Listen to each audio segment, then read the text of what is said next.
All right. Okay. So, this game I saw quite a while ago, before it came out actually, and have been wanting to play it for a while, and I just kind of never got around to it. But, well, today's the day. So, yeah, I think there's also, when I boot the game up, I think there is a, like, opening cutscene kind of thing, so I'll kind of just be quiet and let that play out for a minute. So, let's get to it.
And it goes straight into the menu screen. It was just okay. When I saw the trailer, I was like, maybe I do want to play this. Um,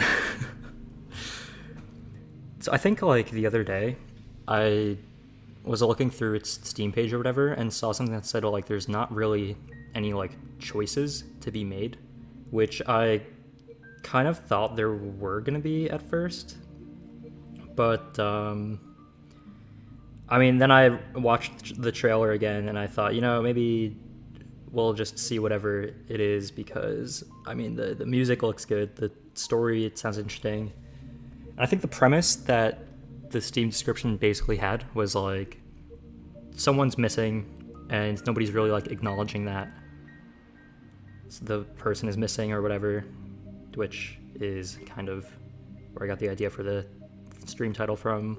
But yeah, it just seems like an interesting game, so I want to see what it's about. So let's start.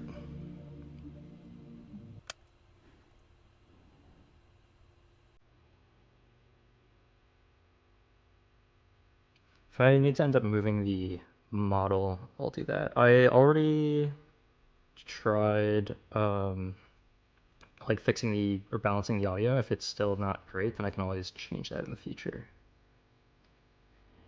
Did you know that our sun is a very unusual star? To start with, it's a yellow dwarf. Those constitute for just 7 to 10% of all stars in the universe. It's an outlier even among those. Most yellow dwarfs are primarily covered with dark spots. The sun isn't. The majority of its surface is bright. In fact, it has 3 times the number of light spots than it does dark spots. Sure, its overall brightness index is nothing special. You could even call it underwhelming compared to other stars of its type. But even so, it works harder than most to shine as bright as it can. And I find that really cute.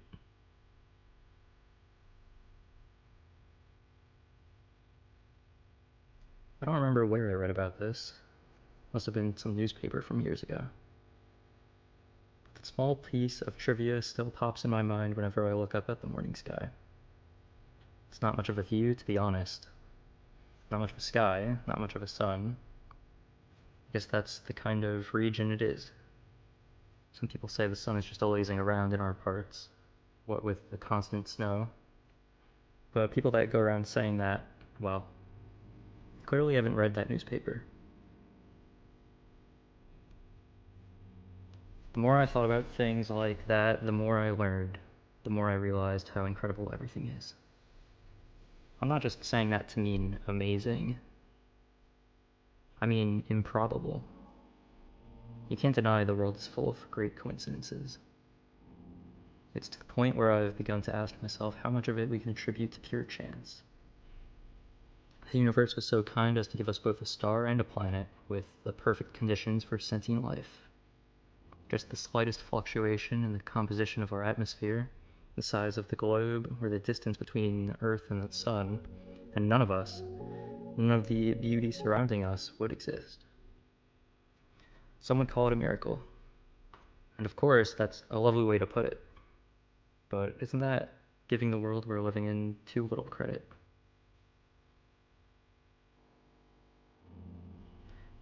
But it's not that I subscribe to the anthropic principle or anything.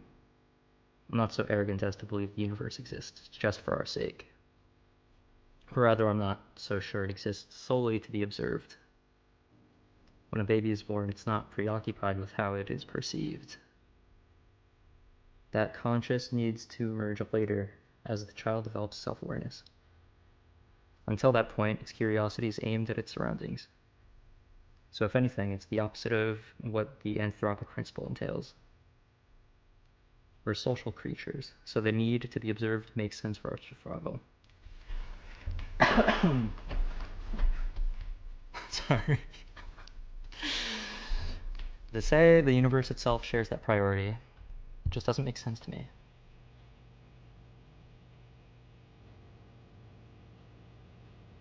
Although you can also think about it this way. A child is curious about the world because it perceives the world as external. But what if the child is the world? What if all that it could ever observe existed within itself? What can the all-encompassing universe be curious about?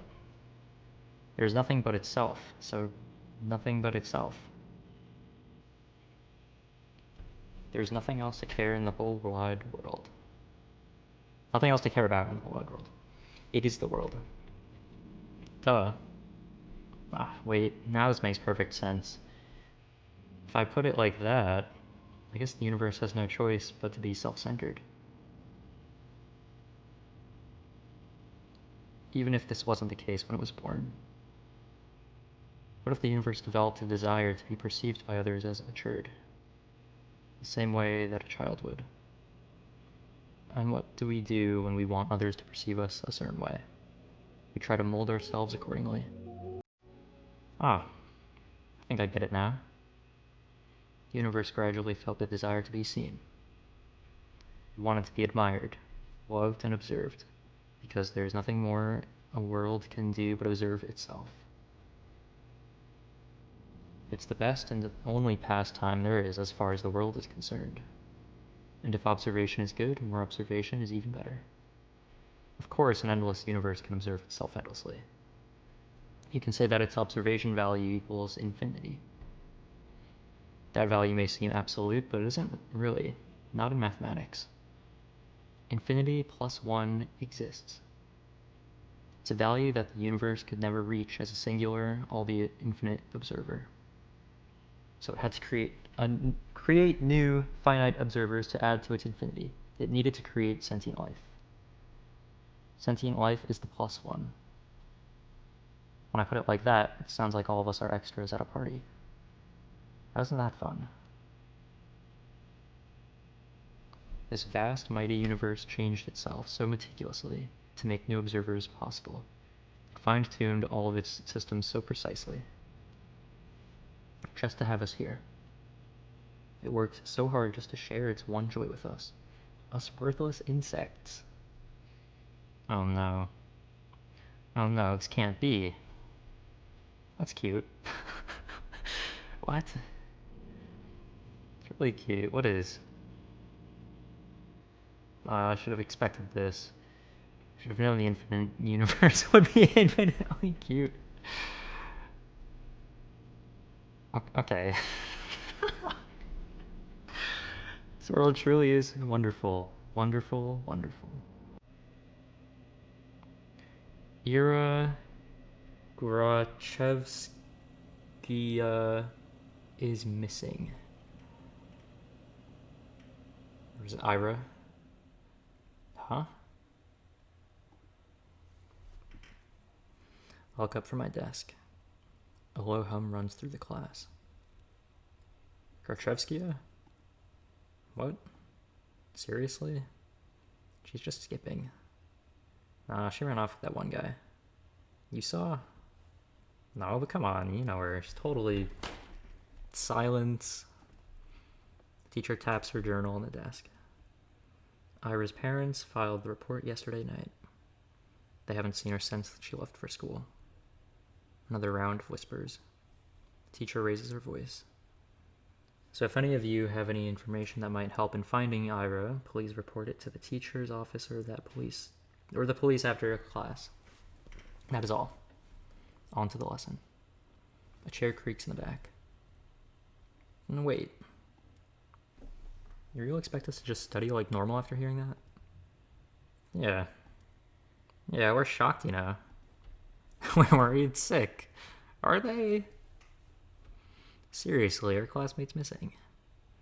Our friend, our Irochka. The room fills with repulsive giggles.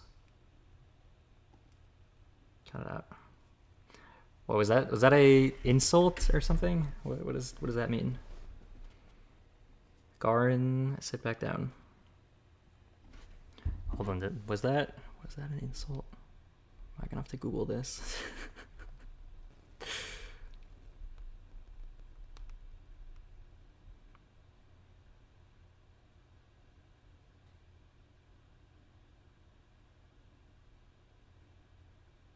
Okay, no, it's like... Okay, no, that's like meaning little Ira or dear Ira. Implies fondness and close personal relationships. Okay. So it's more of like a teasing thing and not like they just called them something highly offensive that I should not be saying. Good to know. The teacher's voice sounds just as dry as it did when she broke the news. She turns toward the blackboard to write down the date.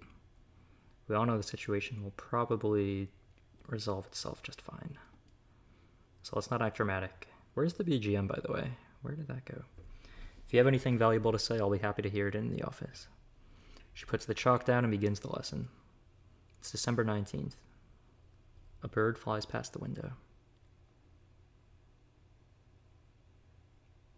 A bird flies past the window. Okay, here's the BGM back.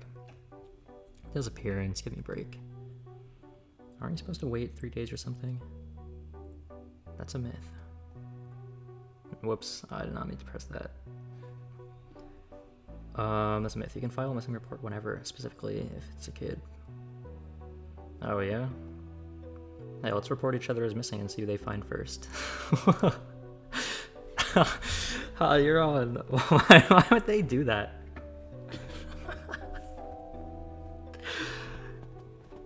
No, but seriously, what's with this sudden hubbub? So she didn't come home, big deal. I thought wandering off was a real thing. Right? That's just Grochevskia for you. Better parents just want some attention. Like they need any more of that. I mean, I've heard of some weird cases. Yeah, never say never. Crazy's genetic. I think she's in some crack house now. Whoa, how low do they think of Ira? Huh. Haha, no way. Do we even have any? That's why? I wish. Is there be something fun to do? Hahaha. Honestly. Hey. She's like, for sure the guy, right? The guy? You don't know? A bunch of people have seen them together. Some older dude, he's like 30 or something. What? Ew. You serious? Yeah, it's so trashy. Slowly walk behind my classmates as we head to the next lesson. It's irritating. Okay. Their conversation is taking me off. I'm not sure why. Yeah, they're speaking very poorly of Gorchevskia. Like, what did they possibly do to have everyone like this, like, hostile towards them? It's not as if they aren't making sense. It's not unusual for Ira to wander off somewhere on her own. I'm not treating this news with any real gravity. Really, I'm no better than them. There's a trace of worry in my head, but it isn't directed towards Ira. Instead, when I first heard about her disappearance, the thought that flashed into my mind was rather ugly. Now nobody will come to save me. Gross. But regardless of what people are saying, and regardless of what what I personally think, there's still a missing person. Her poor parents must be so worried. Just picturing it makes me feel glum. Not surprised Ira would just run off somewhere without telling anybody, but still. It's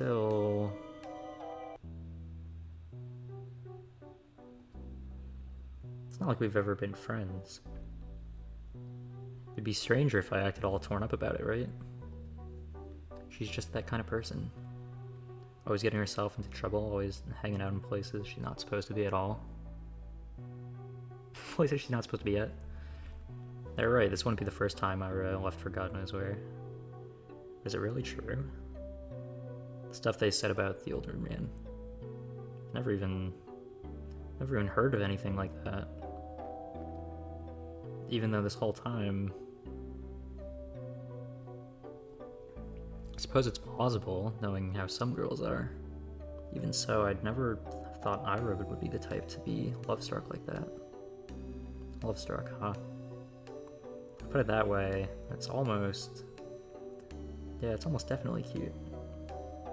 Okay, I feel like the person narrating now has to be the person narrating with the whole universe thing, just with the way they talk, right? Ira in love. Forbidden love, too. Wow, I'd never have guessed. Okay, yeah, no, that's not something that should be... Yeah, no, I don't think it's a good thing. Never took that girl for a romantic. She's a girl at the end of the day. She does like those types of books. So perhaps she was planning to elope all along? Ugh, crap. Crap, it's also complicated. I'm really torn on this, I really am. On one hand, it's super romantic. Such beautiful young love with no regard for what anyone thinks. It's so incredible. It's incredibly cute. I don't know about that. I don't know about all that. On the other hand, I'm really sad. It's selfish and it's dumb, but if Ira is really gone, it's like I've got nothing to hope for anymore. Hey, Shubina? Huh? You know anything about this? No. Why would I? Well, you two are pretty close, right? Their whole group chuckles. We weren't. No? No, not at all. Really? Really? I thought you two were... okay. Yeah, what? Where did that come from? They all erupt in laughter. We weren't, we didn't even talk. Gahaha. Fadim. Yeah, no, I don't like this guy very much.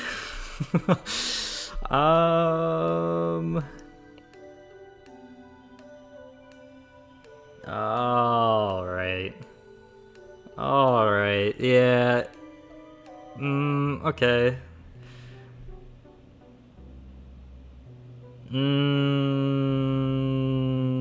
Alright. Ha ha ha. Yeah, no, not a fan. Oh, it's... Haha, look at her face. Chill out, Shubino, we're just kidding, jeez. Why are you getting so scared anyways? Yo, can this guy like chill? Like what? Like, yo, what? Not. They just keep laughing. What can I even say to that? No matter what I do, they just keep laughing. If Ira comes in through the door right now and heard what they were saying, all hell would break loose. I mean, she only disappeared a day ago. Okay, so I'm guessing right now, since the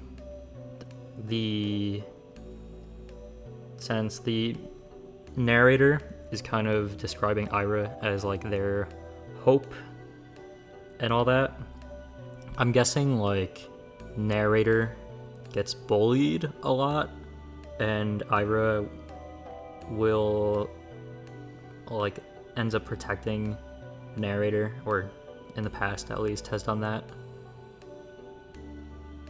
I guess even throwing hands with this one guy.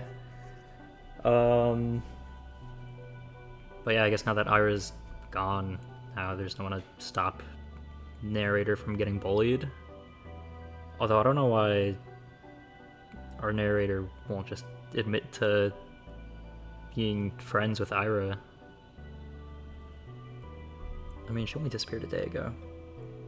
She's probably just coming late today. She doesn't even know there's a missing report. Maybe she has already left her lover's place. Maybe she's trudging through our snowy schoolyard as we speak. No, she's already inside. She's already left her wet, puffy jacket in the cloakroom. Now she's going down the corridor. Up the stairs, to the left. That's right, she's coming. She's gonna storm in any minute now. Right, that's it. I can hear footsteps. She's coming. Ira's coming. What's with the face? Look like you're holding in a poop. This guy sucks. This guy's just awful. Alright. That's just like so unnecessary. I'm not like that. I've never talked to her, I told you. Never talked to her. So I still can't tell if they're friends or not. Like, does she pretend that they're like not friends to like because they will bully her about it? Or are they actually just not friends? I don't even know. The steps walk past the classroom. Now that they're closer, they don't sound like her at all. They never sounded like her in the first place. Well, maybe not with her, but like in general. Yo, how there's no way, bro. There's no way that's their argument. Like, okay. Yeah, you don't have a boyfriend, right, Shuina? Why is that? Huh? Bro, they're still like they're still like in school or whatever. Like, that is not something that should be a major concern for them. Huh? I don't know. I just, maybe because they all, maybe because these guys all suck, bro. Like,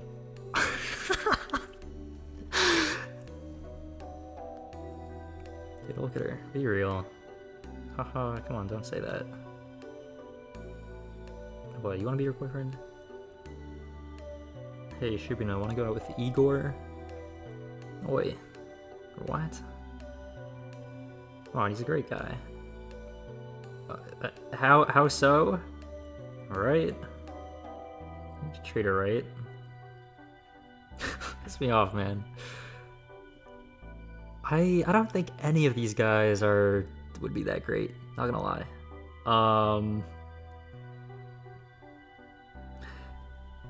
Well, I already know who's my least favorite character. I mean, I don't know, maybe he'll get, like, some character development later on. But, like, right now, this is a rough start for him. I'm not doing this. Ah, ha, ha, ha. I bite my tongue. There I go again. Bad habit. It's not like it works anyway, so why do I keep doing it? I plop down at my desk and start mindlessly flipping through the textbook. I need to stop indulging fantasies like that. It just makes me feel stupid every time. If I came in through that door and beat them up right then and there, would it really help my case? They'd probably keep saying those same things behind her back. And to my face. Because it really would be for the worse. Yeah, I shouldn't have wished for that. If I saw that, we just add fuel to the fire. So it's a good thing that she didn't interfere. It's a good thing. It's a really great thing. Huh. At least these guys don't bother me for the rest of the day. Everyone's too preoccupied with gossip. Can't focus on studying either. I keep thinking. The last time I saw Ira, the teachers say her parents saw her leaving in the morning, but she didn't show up to class. That part's nothing new. Ira's always had a bad attendance record, so I assume she skipped as usual. And went to see that man they talked about? Did she go to him right away? Because in that case, yesterday evening, go home, Asia?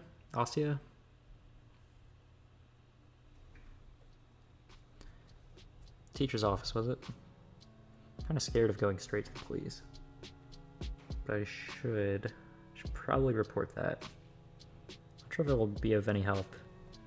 For some reason, the idea of telling anyone what I saw, something about it just doesn't sit right with me. There's no logical reason for that. I need to get over myself. I'm sure she's probably fine, I know that. Freaking everyone knows that. But if she's not, well, I'm gonna regret it big time. Oh, but I might also be tearing Star Crystal lovers apart. If Ira really ran away to be with someone that she cares about so deeply away from society's ridicule, would it really be right to ruin it? Crap.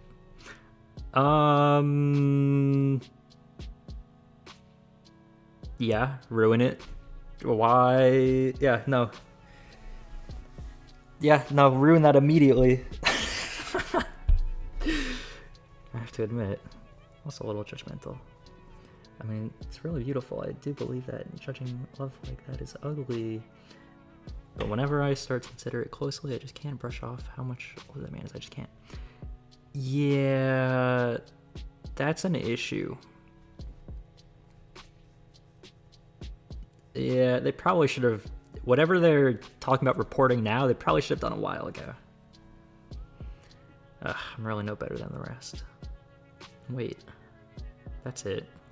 So that's why I don't want to tell anyone about what I saw. Must be the good in me screaming, don't ruin their good fortune. They're probably so happy together right now, it's none of your business. Gosh, yes, that must be it. That explains everything. Should I follow my heart then? No. Should I keep silent? No. It's not as if I had seen Will... What? It's not as if what I had seen will make a difference. It was kind of inconsequential. There's no point in telling anyone about it at all. It's not the kind of information that points to any particular location or culprit. Not that there is one. So let's keep silent and everyone will be happy. Okay, so... Don't do this. That's... No.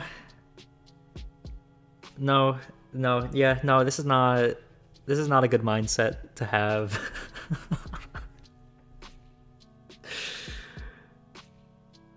Like, yeah, no. There shouldn't need to be anything to keep silent about.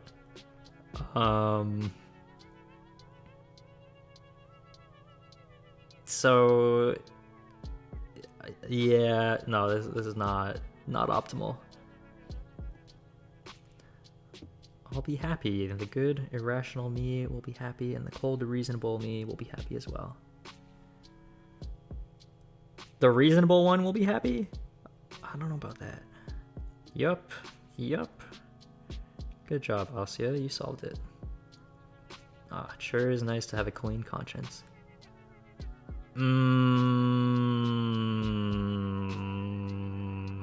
How is this a clean conscience? Not making sure your potential friend is safe? Well, no need to loaf around here any longer. Yeah, no, I don't know about this plan. Guess I better head home. Counterpoint. What if, bear with me here, what if Ira is actually missing? Despite all odds, there's always a possibility that she's in danger. Yo, the music, low-key.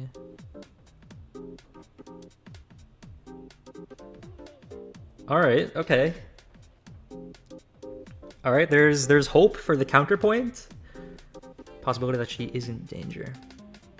If there's even the tiniest chance that my report will help in finding her, then that info is worth providing. And if she really did elope with her beloved, then my testimony won't change a thing. It's worthless at worst. That's true. If I carefully weigh the pros and cons, that off chance of Ira being in danger and my words being the key to saving her makes for a strong argument. Whoa. My words being the key to saving her. Wow, yeah. That would be so amazing. And then I had to come and visit her in the hospital, and she wouldn't know how to thank me. She'd say I shouldn't have, and she'd say, I told you to leave me alone, dummy. But then I'd just shake my head and respond, it's nothing. It's just what I was supposed to do.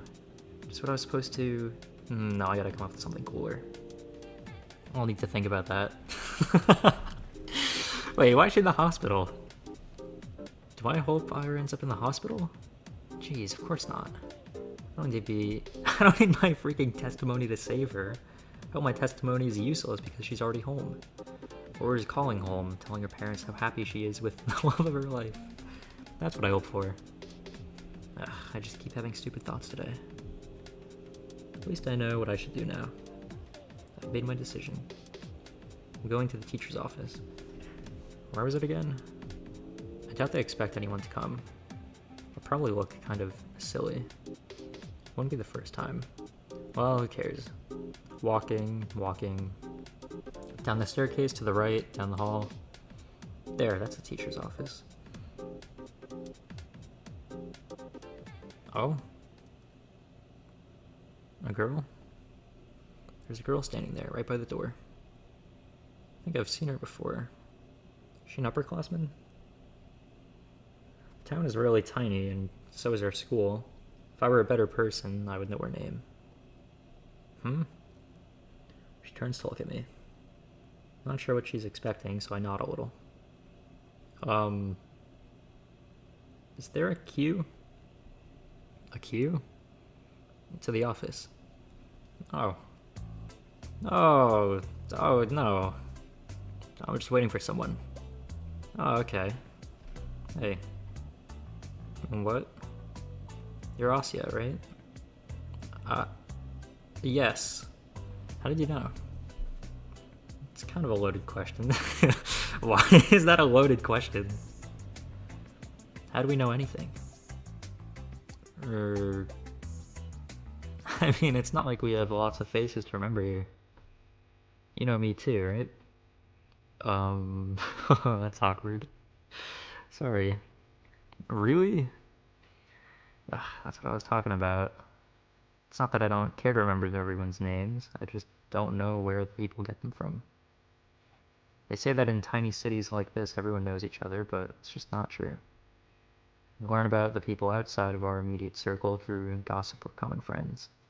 But I haven't made any new ones since the day Tozia left. And gossip... Sure, sometimes I overhear my classmates chatting about this and that. but I don't like listening to them. I don't like their voices, so I try to not pay attention to them too much. Try not to pay them too much attention. Wait. I feel like that kind of does sound like my fault. The point is, when people regurgitate that idea of everyone knows everyone, the word everyone doesn't include me. My name's Marina. Oh, nice to meet you. Nice to meet you too. You got something to share about Grachevsky? How did you know? What do you mean how? We had an announcement, same as you. Told us to report to the teachers and all. Ah, I see. For some reason, I thought they only broke the news to us, our classmates. But it makes sense that they'd at least give the upperclassmen a heads up, just in case they happen to know her. Which means... You also know something about Ira? Yep. Uh, that's... That's great. So, you talked to the teachers already? Sure did. Wow. Um, and what did you tell them? Tisk, tisk, tisk. That's between me and the investigation. You can't just spout info like that out in the open, Asya. The wall's got ears. Where are the wall's ears exactly? Oh. I understand. Sorry. Okay, well, you don't have to apologize. Crap. An awful first impression. Not only did I not know her name like I was supposed to, but now I look like I don't know the first thing about vigilance. Who am I kidding? I really don't. Um, I'll just go in then. Marina suddenly blocks my path. No, you won't. I'm sorry? You're not telling them anything. She gestures with her finger to the tact of each syllable. Why? Yeah, why not? Because that feeling stirs up in my chest. Please don't tell me it's gonna be the same thing as my classmates. Is it because I acted rude? I didn't mean to. Well, I never meant to. I just can't help it, can I? We just met and I've already managed to mess everything up. Damn it, damn it, damn it. I desperately search her face for signs of mockery, but weirdly I can't find any. I'm waiting for you. Huh? Surprised? Of course I am. No, wait. This has to be some stupid ruse. I'm gonna believe this girl and then she'll just laugh in my face about it. I'm serious. Ira told me about you. Really? Yeah. Oh gosh, they talk about me? Wow. Shocked Marina is being as friendly as she is considering the kind of description Ira could give. Wait, does this mean she's a friend of Ira's? For some reason I never thought about her having any, at least not at school. That was really presumptuous of me. Wonder what Ira is like when she's with friends. I know you saw her yesterday. Figured you want to report it, so I ran here as soon as class ended. Figured... Oh. Okay, I guess it'd be easier to catch you between lessons, but... I got so caught up in all those stupid rumors. Kinda slipped my mind. She knows. But hey, what matters is that it all worked out. Um... So why are you stopping me? Well... Marina looks around the empty corridor before lowering her voice. If you tell him about yesterday, you'll make everything worse. Huh? Let's not talk about this in front of the office, okay? Come on, let's go. She takes a step back and beckons me with her hand. I'm not sure what she has in mind, but it doesn't seem like a prank. Still... Wait. I know Ira's probably fine, but... Isn't it better to play it safe? The faster we share all we know with everyone, the quiet you. I just said we shouldn't talk about this stuff where the adults can hear. The what? Marina grabs my hand and starts dragging me down the corridor.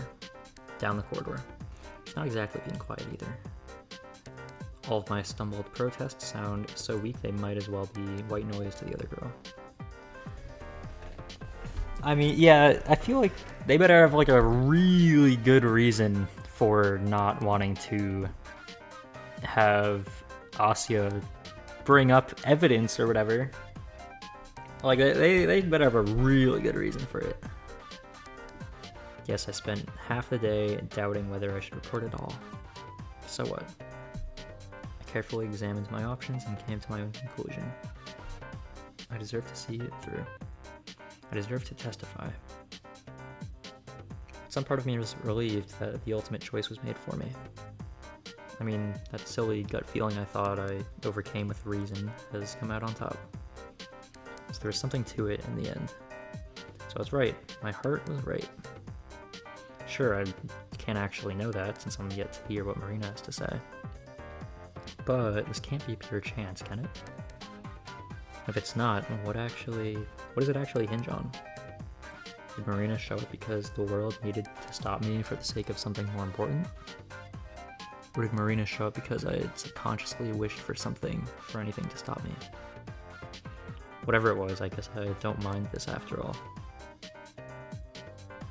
I think I'll stick to the grander narrative angle for the time being.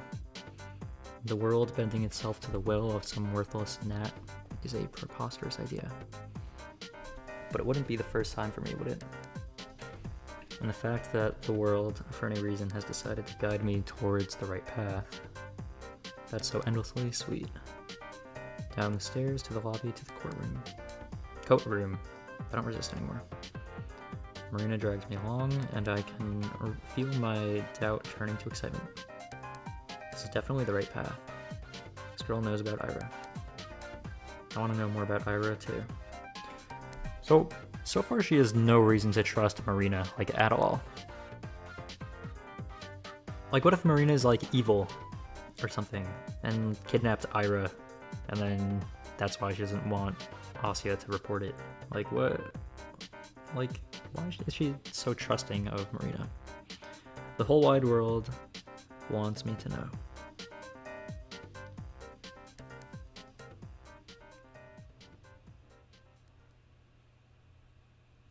To know what? Huh? Hi, hello. Title screen. Episode 1. Ira.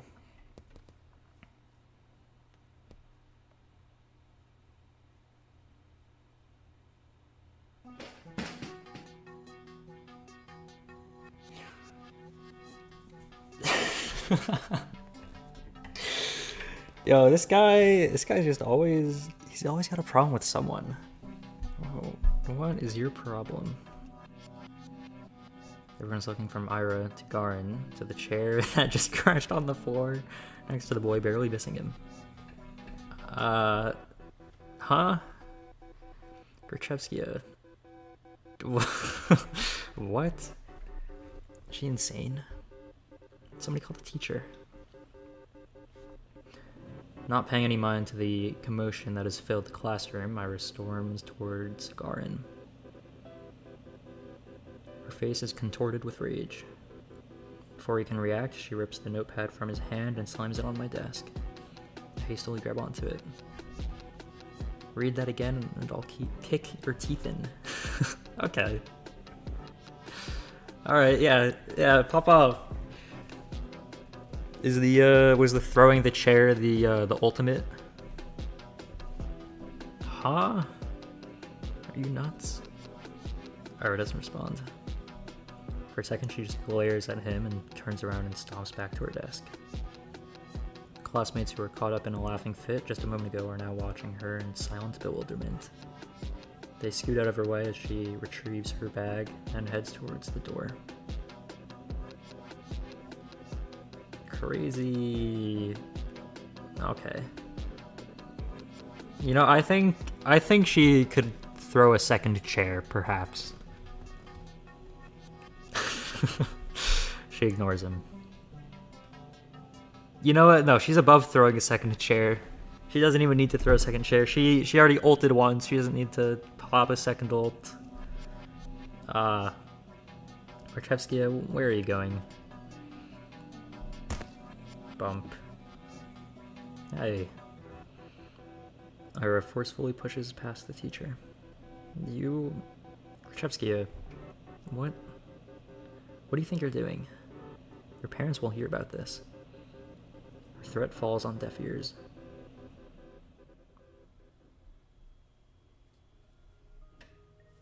Everyone knew Grishevskia. She's always been like that, I think. No, not throwing chairs around. Ira had no regard for the rules that everyone's supposed to follow. I guess they call someone like that, someone like her, a problem child. Her parents got a lot of flack for it. It's only normal in a town like ours. Not just because of its small size, but because of its, let's say, exclusivity. Oh, what does that mean? Forkta 5 prides itself on its virtually non-existent crime rate. That's the natural consequence of nobody being allowed to enter or exit without a permit. You're lucky to be here, to have a salary higher than the national average, to have access to goods people in the neighboring towns can't even dream of. Few get afforded such a privilege. Last time I checked, our population hasn't even hit 6,000. So when someone like Ira appears on this tiny society's radar, she's not just seen as a delinquent. She's a puzzling stain on a community that's meant to be spotless. Like, I read a book with this theme before. Low-key, I'm not even sure what the theme is just yet. I mean, I guess the start was philosophical, talking about the universe as if it had human qualities, like as if the universe like wanted a goal to achieve. And then there was themes of bullying as well, and now there's also mystery with someone like missing. I'm in a criminal's place.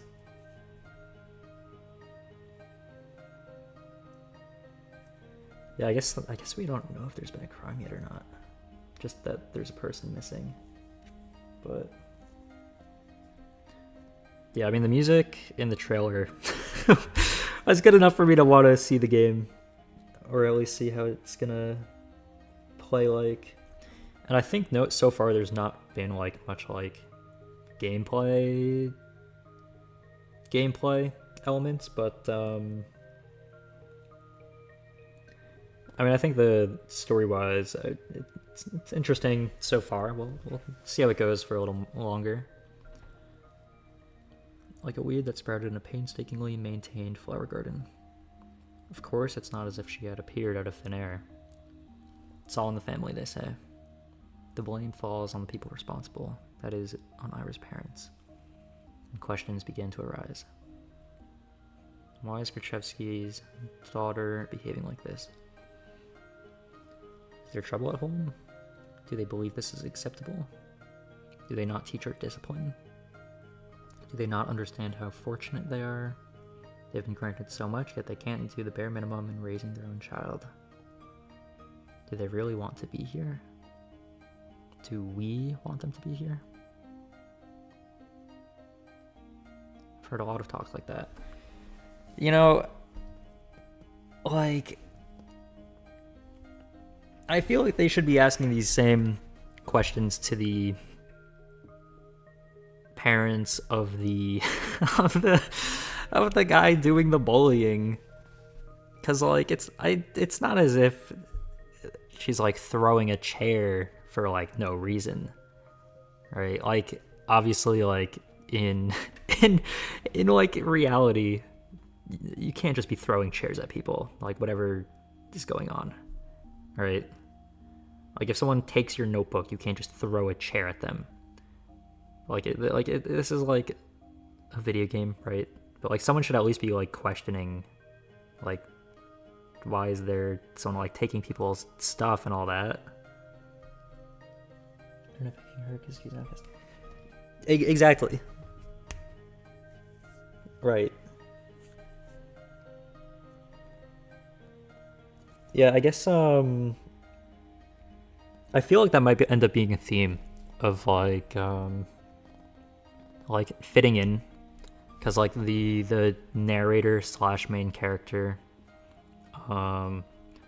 so far has like talked about like not really like having friends or like being excluded in, like, when people talk about everybody, they don't really think they are included in that everybody. Like, everyone knows each other, but like our main character doesn't know everybody.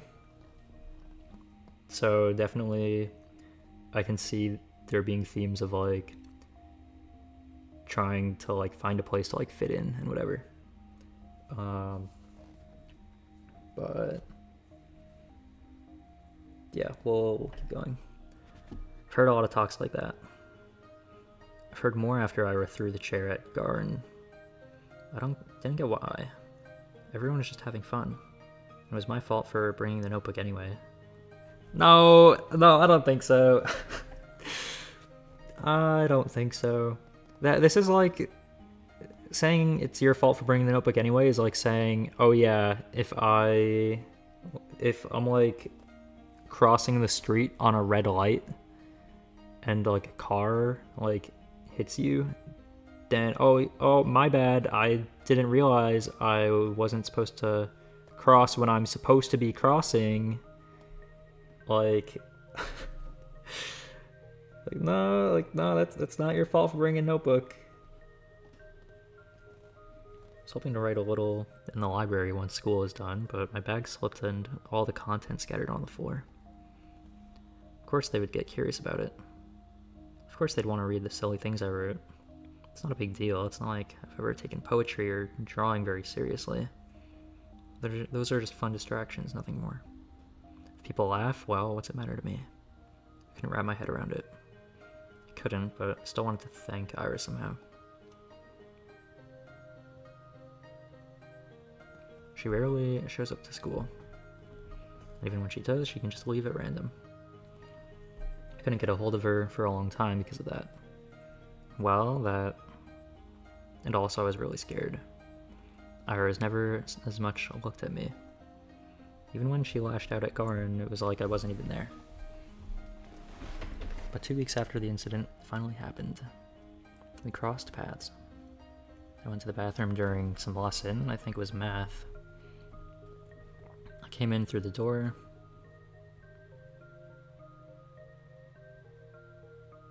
And there she was, blowing white smoke through the half-open window. I didn't even know she's at school. Oh. Hi.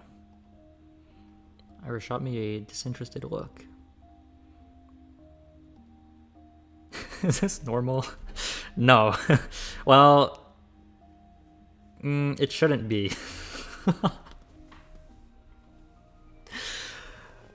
It's not supposed to be.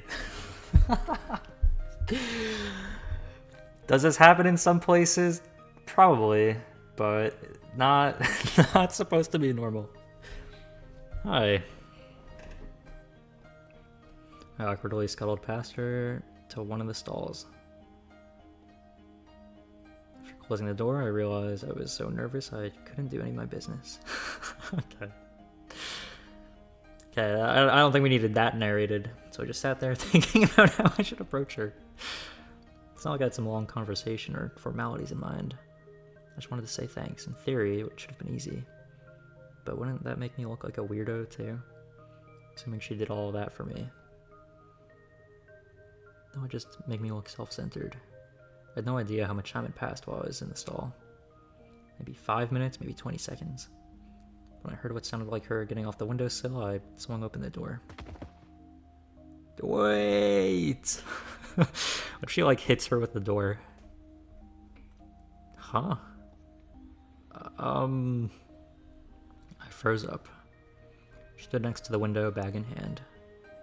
The cold draft wafted through her hair. I had to say something. I got this rare chance. The world gave me this rare chance to tell her what I wanted. What am I supposed to say? Thank you? Yeah, that would suffice. That would be good enough. After I just tumbled out of a toilet stall. You know, actually, maybe that's not the time and place.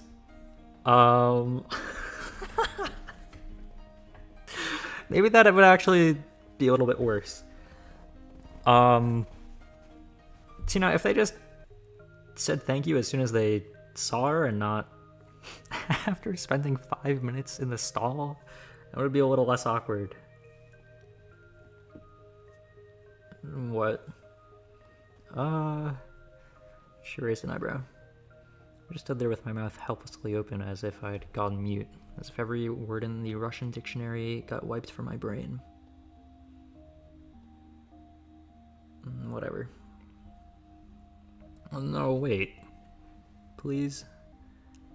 I took a step towards her and she jolted away like I were a leper. I didn't know what I should say or ask. I just knew I had to say something, even if it was the first thing that popped into mind. What? What did you want? Isn't it cold? Huh. The windowsill. When you sat smoking there, right by the window, I thought, aren't you cold like that? She blinks. Not really.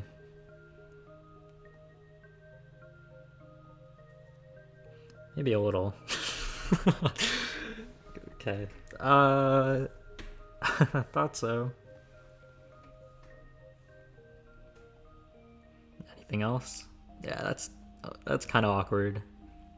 No. I mean, yes, I'm sorry that you got in trouble. Huh? Well, I figured I heard you got into a lot of trouble after that. You know, when Garin read my stupid poetry. Sorry for that. She eyed me for several seconds, which to me felt like an eternity. She then sighed and slowly flipped her hair back. Why are you apologizing? Is that... Okay. That had nothing to do with you. Huh? Well, I guess not. His voice was getting on my nerves. I see. I looked down at the tiled floor. I knew that was the case, of course. It's not like I was hoping Ira jumped in to defend my honor or anything of the sort.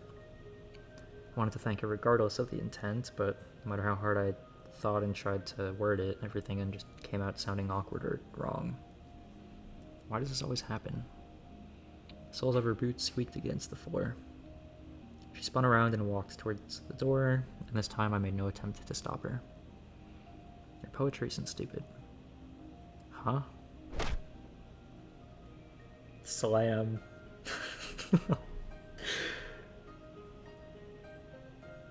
Love story. Maybe, not sure. Ow, ow, I just hit my arm on my desk. Ow. Ow.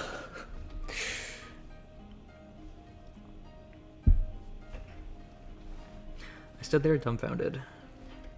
Did she just say that? Did I hear it right? Your poetry isn't stupid. Does that mean she likes it? Ira likes my poetry? Ira Gershevskia? The bell rang and snapped me out of my short-term stupor. I shook my head. Right, I needed to get back to the classroom. I doubted Ira was going to be at this next lesson. I washed my hands from nothing in particular.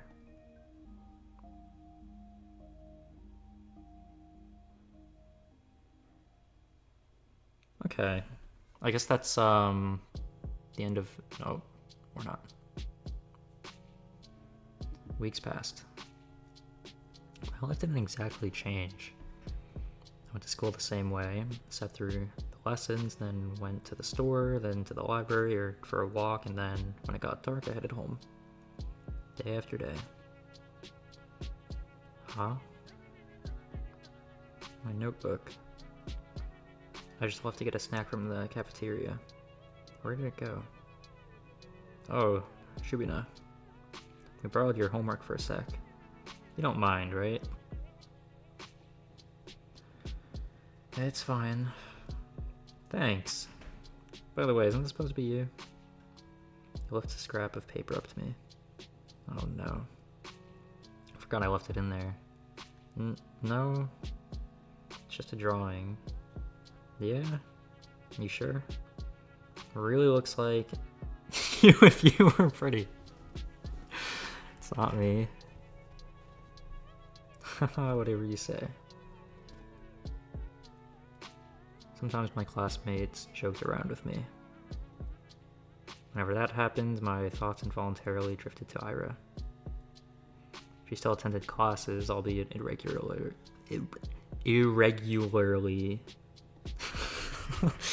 She always vanished during breaks, I don't know where to, and I wouldn't ask. Something told me she'd say, none of your business if I did. And she'd be right. But even so, I kept managing those scenarios in my head. Not just when I was being laughed at. I started doing it when I was walking home from school or to the store or just wandering the streets killing time. I kept thinking about how funny it would be if I bumped into Ira. I thought how interesting it would be if we talked. I even tried to stay out longer. I started to take new routes. It's embarrassing to think about it now. But... Ira... She just walks past me in the corridor. Not even a nod, not even a look in my direction. Guess I don't exactly stand out in the crowd, but... No, it's my fault for mumbling. I should have spoken louder. Even though it took all of my courage just to muster that much. Even though I definitely think she should have heard it. Hey, Vadim. What? Remember when I gave you 50 kopecks? Can I have it back? Huh? 50 kopecks? When was that again? Last Friday. Jesus. Remember things like that? Can I have it back? Man, I don't even remember taking it. Well, it seems like he did remember taking it. I don't know. Sure you're not making this up? Maybe give it to someone else. No, it was you. Jeez. I don't freaking know. It's half a rubble? Shubina, who cares? Yeah, why do you care so much? Yo, what do you mean, why do you care so much when it's her money? Are we serious? It's so petty. Really? Really? Probably just lost it or something. I don't think so. My eyes keep snapping to the doorway. It's empty, of course. What am I waiting for? Even if she showed up, what would she do? Mug him in front of everyone? I mean, I guess she could. Probably wouldn't be great to do, but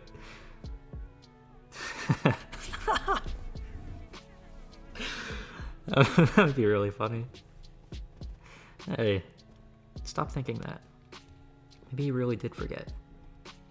Who knows? Okay, he did not forget. I really shouldn't be upset, it's not that much. You could go grocery shopping with that, but it's not the end of the world. I'm not exactly starving. Lately I've been eating too much junk anyways. Yeah. Maybe if I eat less of this stuff, my skin will clear up. That would be nice. I feel like Asya does a lot of like, whenever there's like a problem or like a challenge that she has to deal with, she kind of just like makes excuses and to like avoid facing her issues. She's a pushover. Yeah, like she doesn't really like she's not like doing anything to like help herself. Like she's not standing up for herself. She's just waiting for someone else to stand up for her, which I guess is why she's like so drawn to Ira, because I guess she's kind of always been the type to like not be able to stand up for herself. So I would guess if anything she would probably like look up to Ira in a way, because like Ira is someone that stands up to like everybody. So that's an interesting dynamic, I feel like. Hopefully by the end, Asya gets a bit more confident in herself and can like stand up to people for herself or whatever. How late in the stream are we? About 1 hour, but it still is pretty early into the game. I mean, yeah, quick summary. Main character is getting bullied, and then there's a girl that is missing right now, and main character is also remembering that the girl stood up for her. Okay, good. Also, hello. But yeah, also main character is getting bullied by a lot of guys in her class or whatever.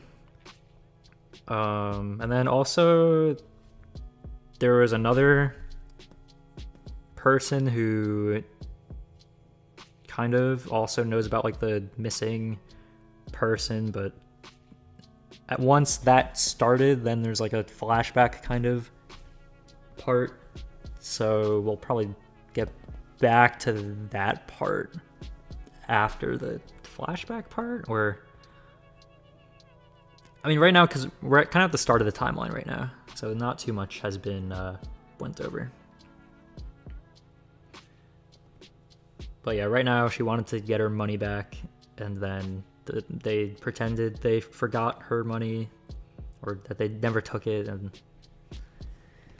okay, Asya, you don't use makeup at all, right? No, you don't. I'm not allowed to, though. What are you saying? They allowed it last year. Really? Nobody's gonna send you home for it. Huh. Oh, that's good, I guess. These girls rarely talk to me. They're usually pretty nice, though. At least when they're not joking along with the guys. I feel like this is in Russia. I believe it is. I can check the Steam page real quick. Let me just make sure this is gonna full layer volume. Okay. I think story USSR 1986 is the setting, I'm pretty sure. So it's also like from a while ago as well. Or well, I mean, it didn't come out in 19. I mean, like takes place a while ago. I mean the game, or this released November 2025. Okay. Actually, let me just check something really quick for a sec. Okay.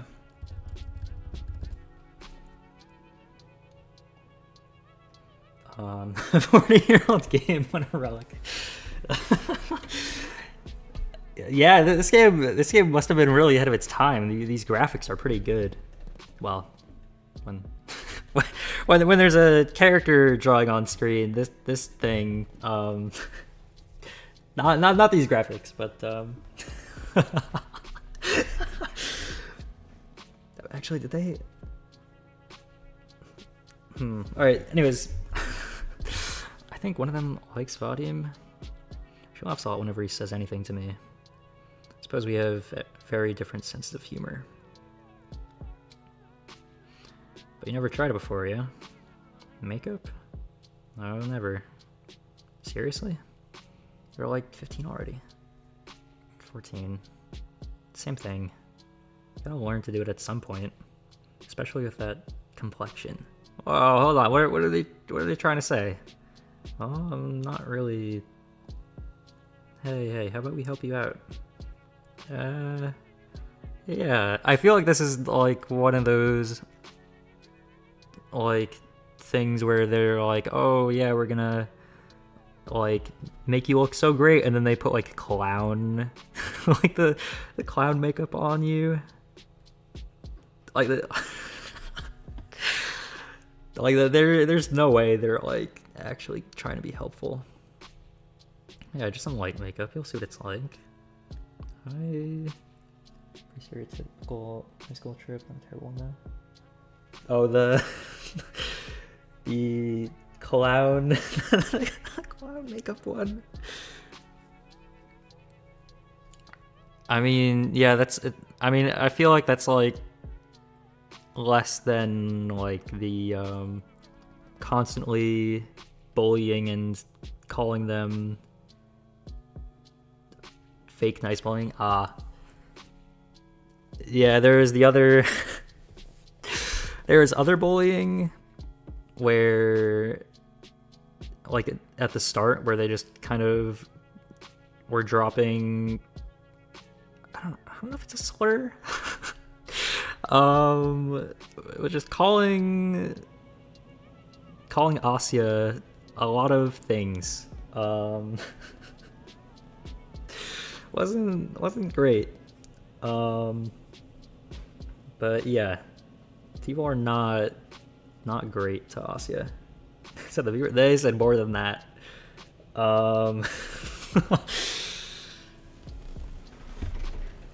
Yeah, they said a little bit more than that. I don't know.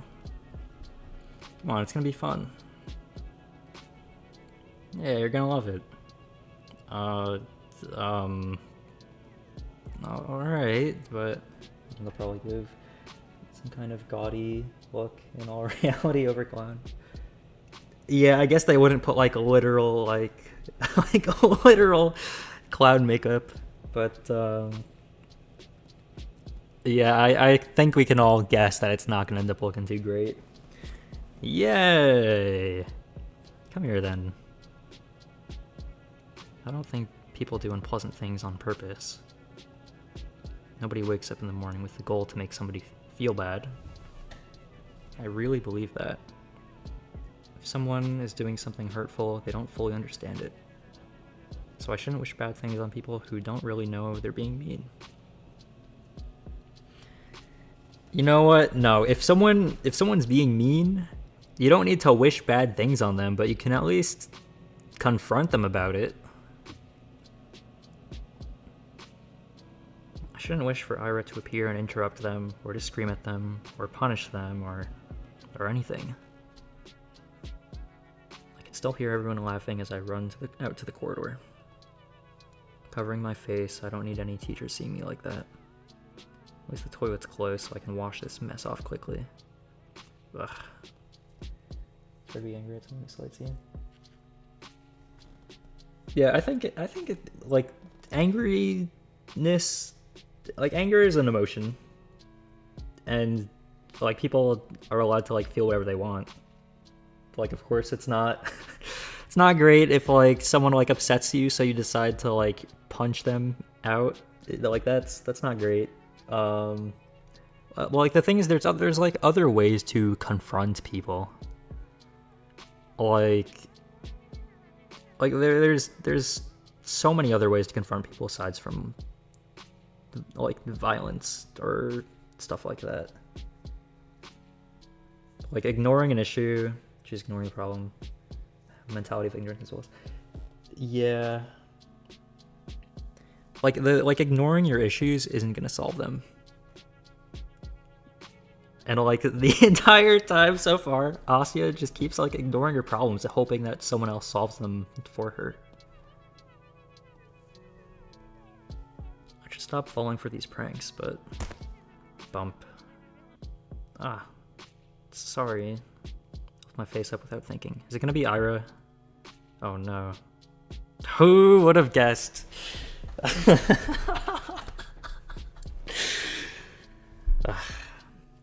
I was in high school, I had a similar rationality to her, so I get it both. The ability of hindsight is unhealthy in general. Yeah, I think like a lot of people, right? A lot of people, like if they haven't ever like been in a situation where they're like getting picked on or whatever, like people like don't really like know how to like deal with things because nobody really teaches you exactly. Like when people get older, they kind of have a better understanding of how to like deal with more situations because they just have more life experience. So like it's definitely like even if someone doesn't have like bullying to like this level, like even then like there's still like it's a very normal thing to, even if it's like between like just have differences between people and have problems with someone, because no matter like who you are, there's always going to be someone that's going to have an issue with you, like just because. And like the more like time people have to like deal with things, the better they get at like being able to sort things out on their own. But yeah, Asya here needs some practice with like standing up for herself for a bit.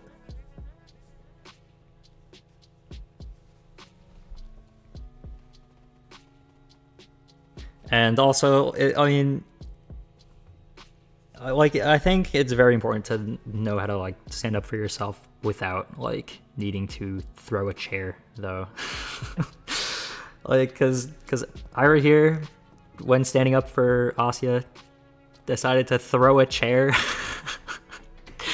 and now is kind of Asya's hero because of that. But like there's better ways to sort things out. But yeah, okay. Ugh. The hell? Ira jerks away from me. I can't blame her. I must look like an insane person. Yeah, I look awful. God. I can't handle her looking at me like that. I'm sorry. Huh? I run past her. Run. I just need to get to the restroom. I just need to wash it off. After about a moment, not a month, a moment. After about a month, reality had dawned on me. I kept telling myself that Ira's actions had nothing to do with me. She told me that much, and in no uncertain terms. She said that, and I kept repeating it again, and again. But I didn't believe it. On some level, I still held on to the faint hope that Ira pitied me, that she cared about me for God knows what reason. No, really, what was the reason? Her lashing out at a classmate she found annoying, the one who just so happened to make fun of me? Her not joining in? Her lashing out at a classmate she found annoying... I just read that. Her telling me she liked my writings? She didn't even say that much. She said they weren't stupid. Oh, wait. 3 coins clink against my desk. 20, 20, 10. So he remembered? There. Thanks for the unforgettable night. Everyone around erupts in... Okay, so, like... He was supposed to return 50 cents or whatever it was, but, like... That's not a great way to return 50 coins or whatever. Like, that's not great. 50 bucks. I forgot what the... I don't think it was 50 bucks. It was like... Oh, what was it? It's something that started with a K. Yeah. Yeah, very much intentional. This is a guy that called. Hold on, let me Google if this word is a slur, because it didn't sound like a great word. Is this a slur? Yep.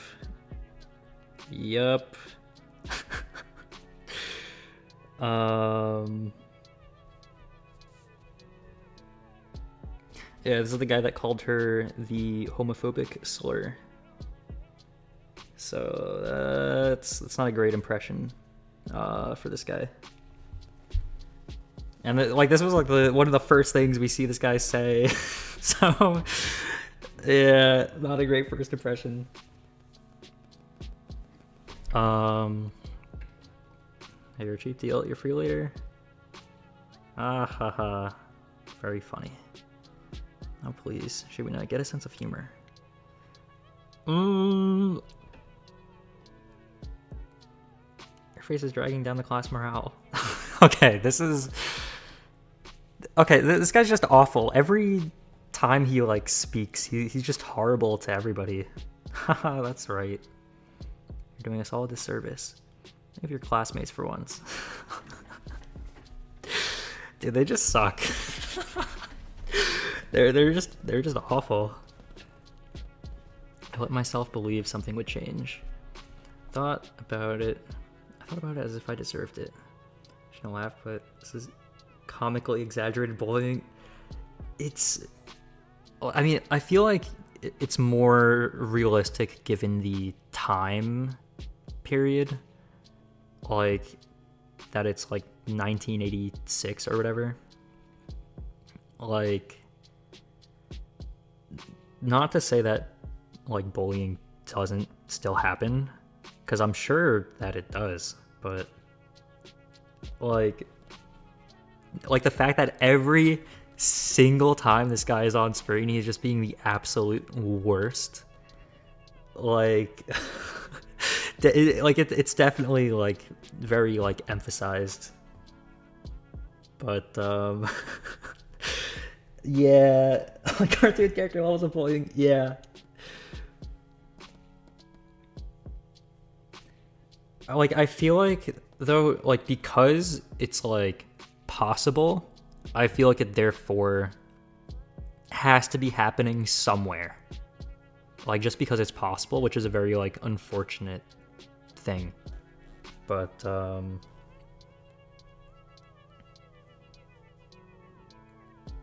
yeah, I mean,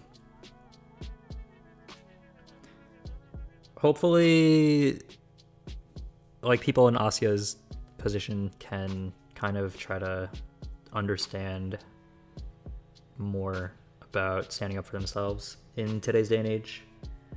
1 kopeck was equal to 1/10 ruble. Primarily a coin with 1, 2, 3, and 5. These made of brass. 10, 15, 20, 50. Google AI. Huh. Is there like a conversion to like other currencies? Or I mean, well, okay, well that's a stupid question. There probably is. Most likely there is a conversion to other currencies, but okay, let me check this unless you're faster. How much is 15 cents? Huh, okay, so that's like that times 50 is 75. No, that is not 75. That is not 75. It's equivalent of 65 cents. Ah, okay. Okay, so it's not like an insane amount, but okay.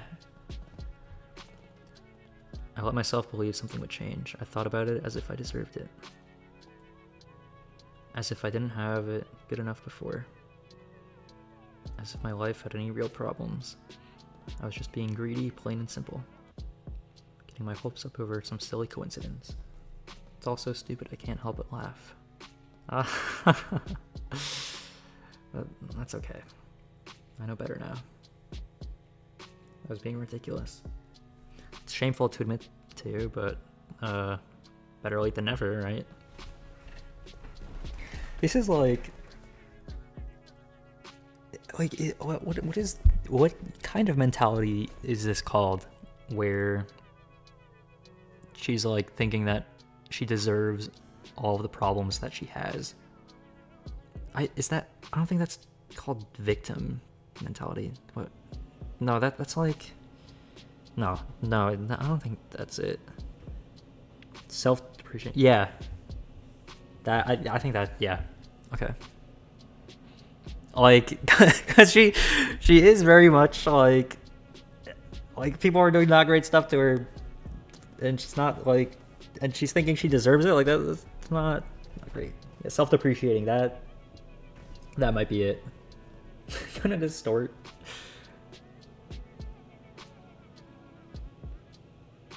Deprecating. Oh, okay. Hold on.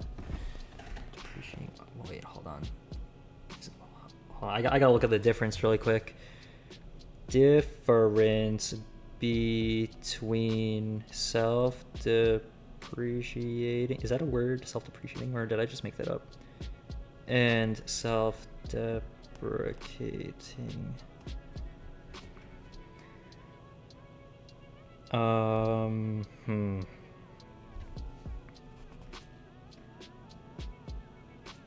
Self-deprecating, belittling or undervaluing oneself. Self-depreciating, lowering the value of oneself.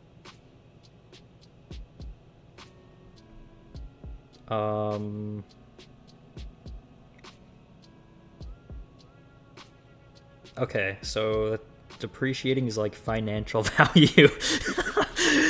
Okay, yeah, no, okay, so not depreciating. Okay, yeah, deprecating is like...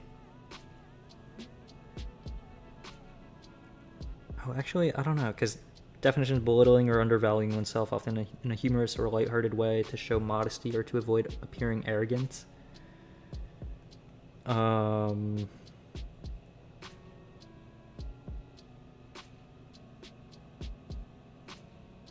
Okay, yeah, depreciating seems more monetary wise, but I suppose. Yeah, deprecating. That's... I think that's a better fit. Got a little too caught up in my own little world. And hey, even if they didn't amount to anything, I could still appreciate those little encounters with Ira for what they were. Brief but wonderful moments. I could reminisce fondly about the one time I walked out and saw Garin all scared and confused. Or that one time somebody gave my work a compliment, backhanded as it was. Getting 54 is pretty depreciating. I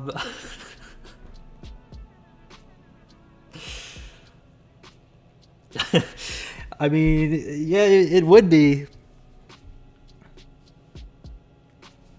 I feel like it's even more deprecating the fact that the guy just completely, like, making that up as well, just to like make Asio look bad. It's like well, like why do that? Like, well, what's that for? I could do that because everyone does that. Oh, okay. I could reminisce fondly about the one time I walked out and saw Garin all scared and confused, or the one time somebody gave my work a compliment back in as it was. I could do that because everyone does it. So, like, giving backhanded compliments to herself, is that what she means? Everyone has the little things they look back on with a smile. It's beautiful in its own ways, isn't it? Oh, no, you're talking about looking back on the little encounters? Okay.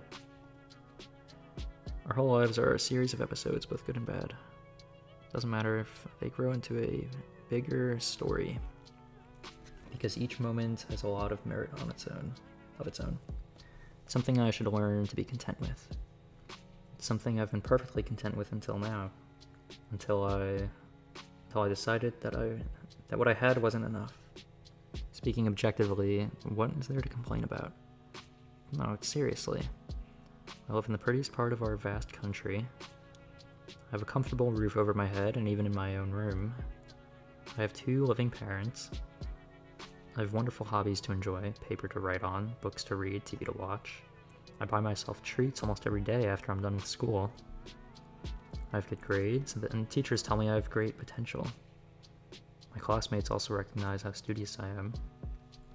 I help them with their studies when they ask me to. That's right. I've got classmates that I can always talk to. Guys I can laugh along with, even if their jokes don't always land. Even if my sense of humor isn't the best. All of this, I have all of this. Right here, right now.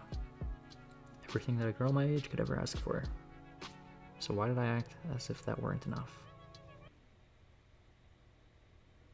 I only clicked once. Why the hell something? You idiot. What?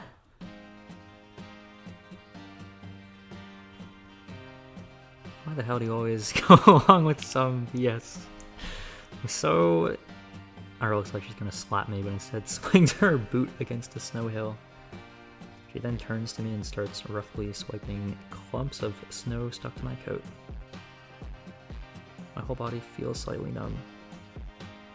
When I start to speak, my voice comes out weaker than expected.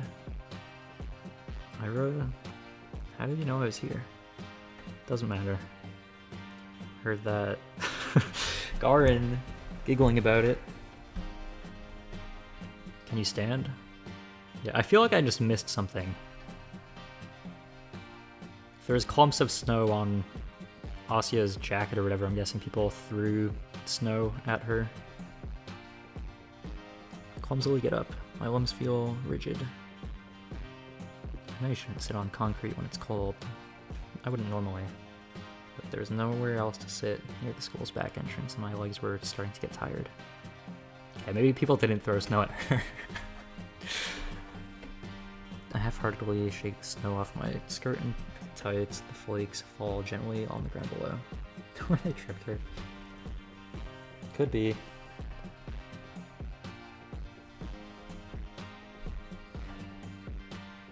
Look at Ira. Her face is... The word concern flashed in my head, but I've already learned I'm no good at judgments like that.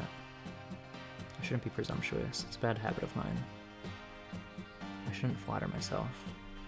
I shouldn't, but the question escapes before I manage to cut myself short. So why are you here? What do you mean, why? I told you, Garn was bragging about slipping you that stupid letter. No, that's not what I'm talking about.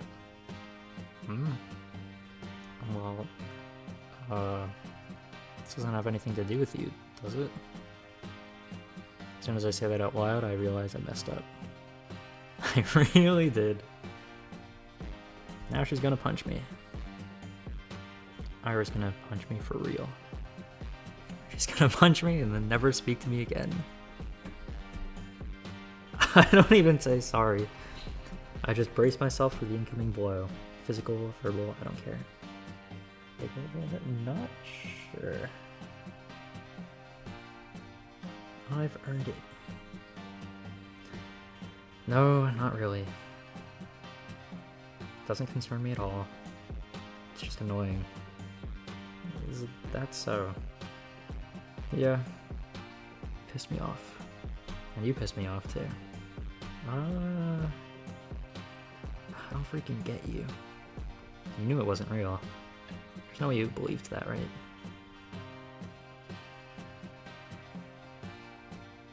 Right? I didn't believe it. I'm not that stupid. I looked down at the moist and crumpled letter I forgot I was still holding. It's the oldest trick in the book. A love letter, Frank? Yo, good call, good call. Good comms. Really? Who would fall for that? I stare at that shriveled up piece of paper and something about its whole existence feels extremely sad to me. You wanna burn it? Huh? I have matches. I mean, yeah, I guess she was smoking before, so I guess it makes sense that she has stuff to start fires with. Oh. No, thanks. It's wet anyway. Fold the letter and shove it into my pocket. It will get damp inside, but I don't care. Can't throw it away. A fake confession is still a confession in the end. Those words didn't choose to be written insincerely. Sup? Hello. It's okay. Even if the whole thing isn't real, I met Ira today. Yeah, very story-heavy game today. How do I summarize it in like 2 sentences? Girls getting bullied. Is it bad that I'm distracted by how pretty our stuff is? Ira is like dripped out though, low key. Like the puffy jacket kind of goes hard.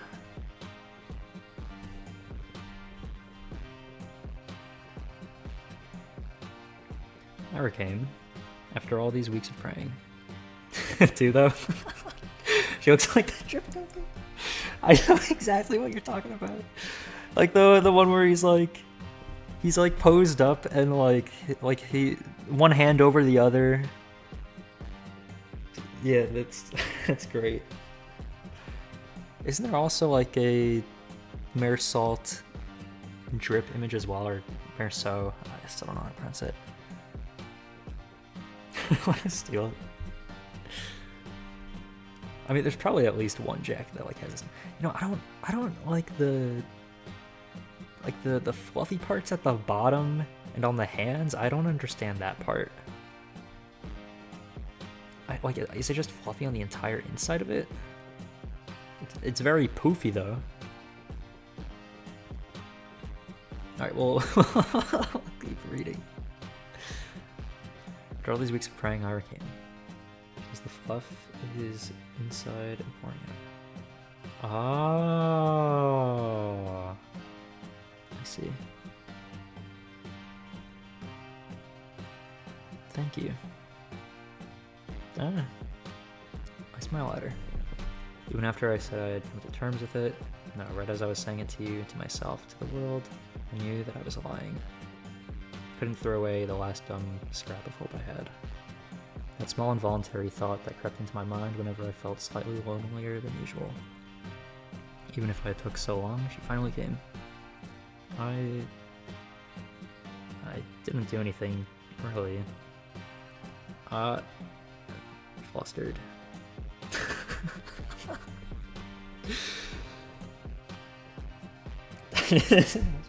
I mean, we don't know. I was flustered.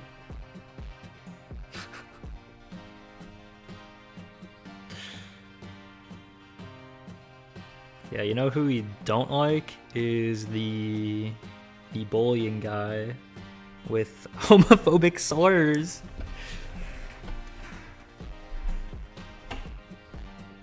Is she flustered? Really? Haha. Haha. That's cute. That's just so cute. I'm playing Olympus right now. Come on. Yeah, no, playing Olympus right now is valid. I mean, yeah, that's like usually how I'll be like watching a stream. Like, well, when I would grind Olympus, I would like have a stream on like part of my screen, and then I would be just doing Mirror Dungeon on the other part of my screen. And that was how I would grind Mirror Dungeon when I used to actually do Mirror Dungeon. It was such a vibe. From week of 3,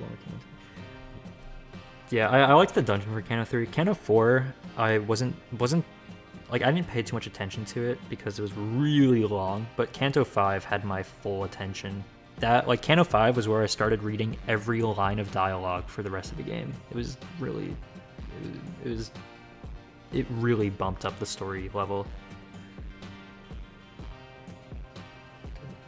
not sure what that game is actually. There's so many levels in Kanto 4. Yeah, I feel like that's one of the pacing issues in Olympus is how many levels are in Kanto 4. All right, back to the back to the reading. Huh? What's with you? Fishmail.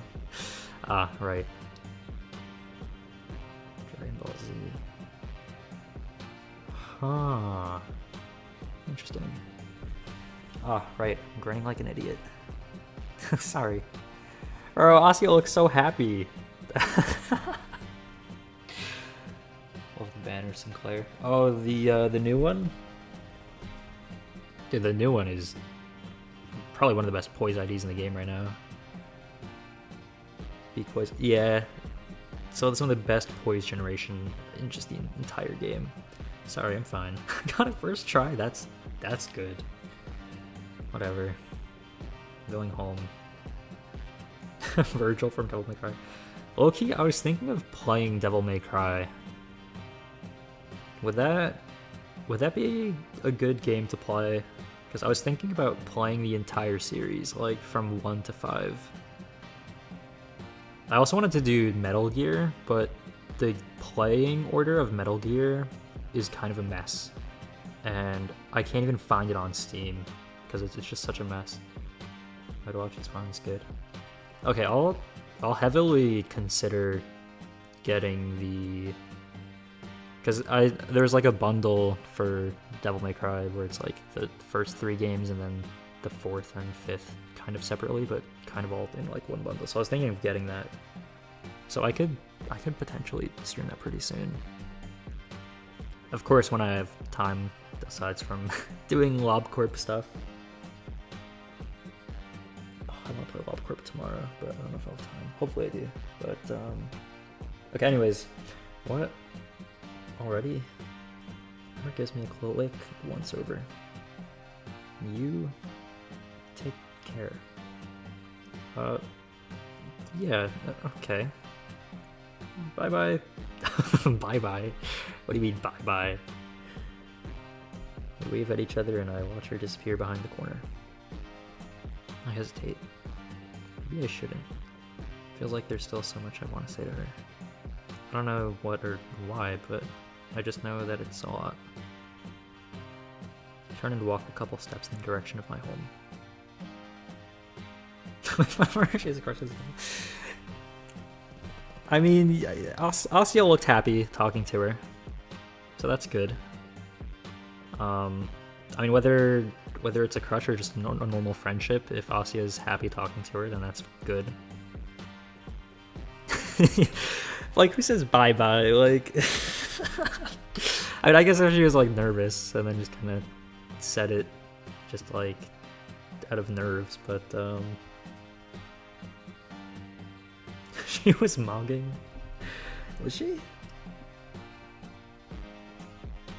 I turn and walk a couple steps in the direction of my home. No. Changed my mind. I run back. Crap, my legs are still so stiff. I don't get mogging. Is that what the kids are doing these days? Mogging?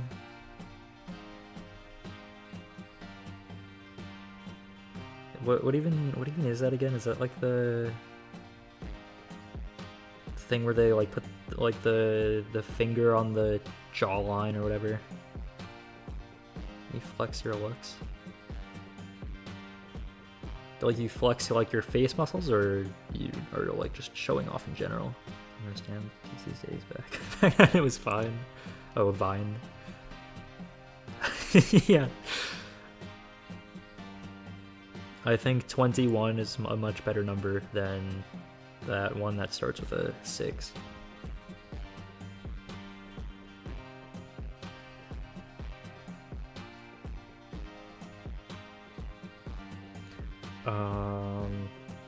Okay, crap, my legs are still so stiff. Turn the same corner I repassed not even a minute ago. And she's already gone. I sigh. Yo, Loki, this art though, like the trees. Or is this? did someone draw this, or is this like a really low resolution photo? Because like it looks good. So when you get a sharper jawline by mewing, I don't understand the mewing thing. Does that thing actually work or something? Or are there photographs or edited images? I feel like some of these have got to be like photographs, because like it just looks so good. And if it's not a photograph, then it's a really good drawing. Maybe there's like some filter on it that makes it look good, but I mean, either way, whether it's a photograph or a drawing, it just looks cool. She's already gone. I sigh. The snow here isn't deep enough to leave clear footprints. Okay, so she was gonna track her down from her footprints. Okay. Not that I'd be desperate enough to follow it. Yeah. Okay. Yeah. Even if you wanted to say goodbye again. Yeah. Maybe don't follow people's footprints in the snow. Why does she always have to leave in such a rush?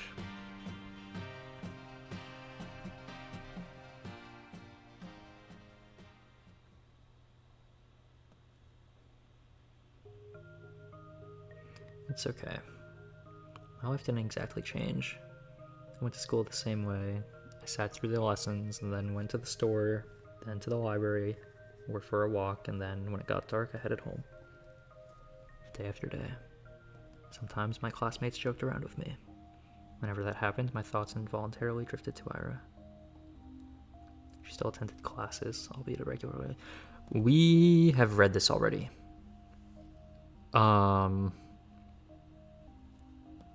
What? She always vanished during breaks. I don't know where to. I wouldn't dare ask. Something told me she'd say none of your business if I did. And she'd be right. But even so, I kept imagining those scenarios in my head. Not just when I was being laughed at. I did it when I was walking home from school, or just wandering the streets, killing time. I kept thinking about how funny it would be if I bumped into Ira. Thought about how interesting it would be if we talked. I even tried to stay out longer. I started to take new routes. Time loop. I have no idea, because I heard nothing about a time loop in the description of this game.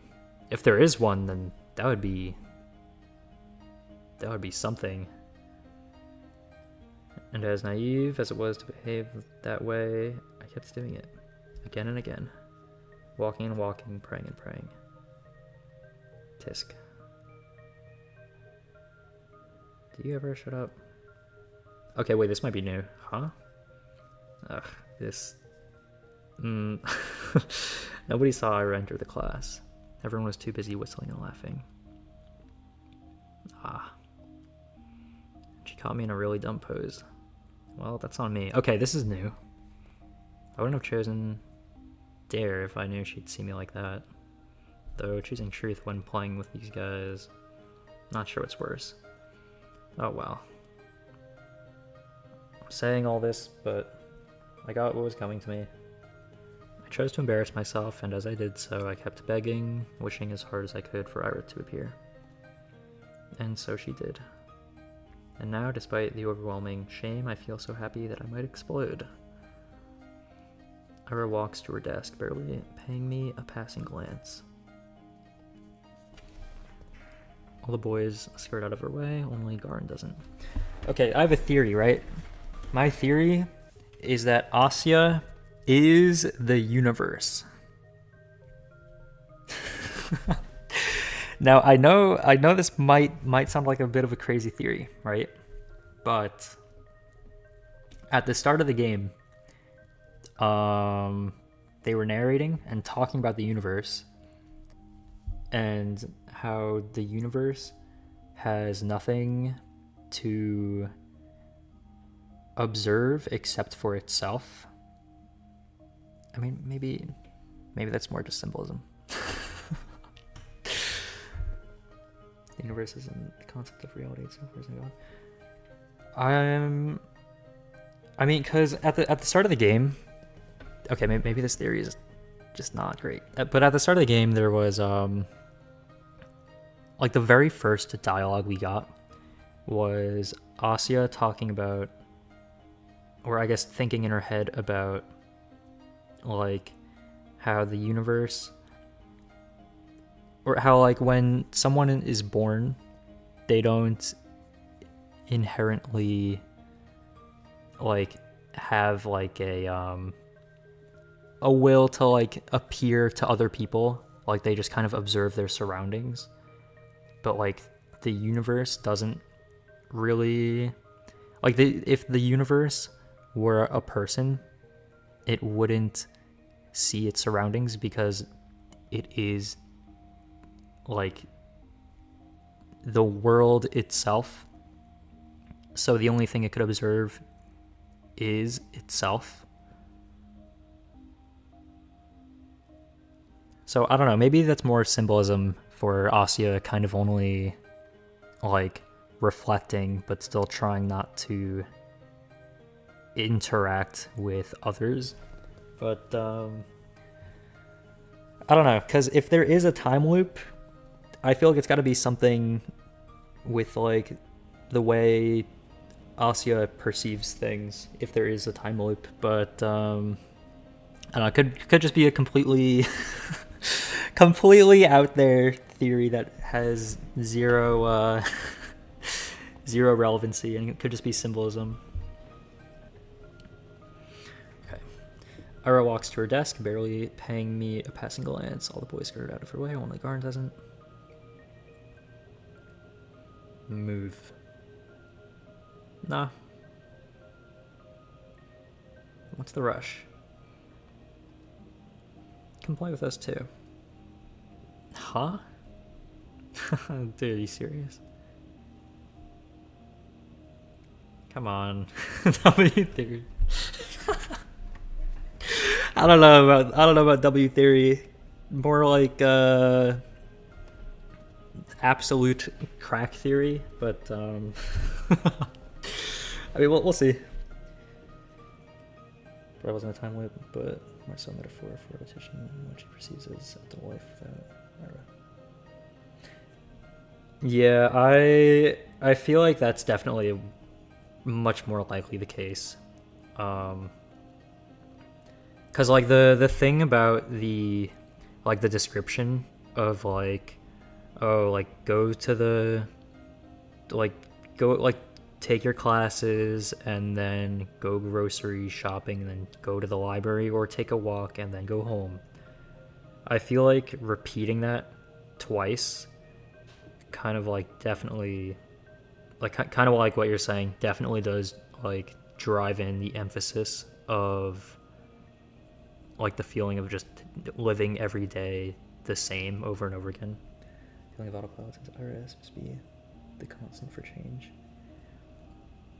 Yeah, I think Ira definitely is Asya's symbol and hope for change, for sure.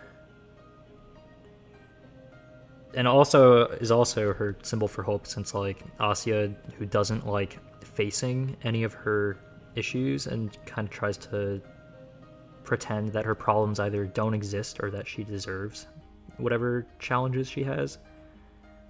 Like Ira is the one that helps Asya when like Asya won't help herself.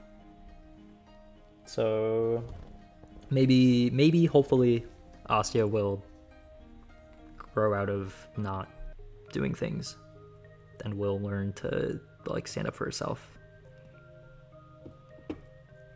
Okay. Come on. Have some fun for a change. Look, Shubina's having fun. Right, Shubina? Please don't look. Yes. See? Ira doesn't flinch. Out of my way. Or like gonna throw a chair at me? To everyone's surprise, Ira calmly puts her bag on the nearest desk. She starts digging through it without saying a word. Garn lets out an awkward chuckle. What, got a grenade in there or something? That would be quite the sight. She looks at him. Oh. Swish. Whoa. I mean, I would guess a knife or something. Garin jumps back, bumping into another student. What? Everyone shifts away. What was that? Huh? What the hell? You... Something silvery shines in Ira's hand. Is that a compass? That's a compass. Did she just try to stab him with a compass? Okay. Look, it's good to stand up for yourself, but it's not good to stab people. Don't.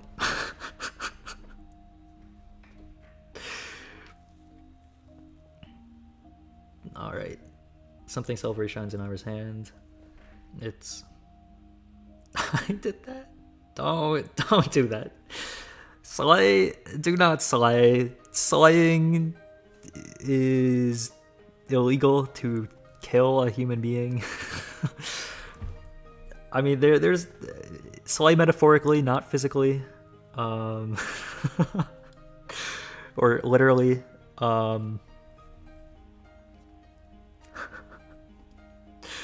It's a bow compass.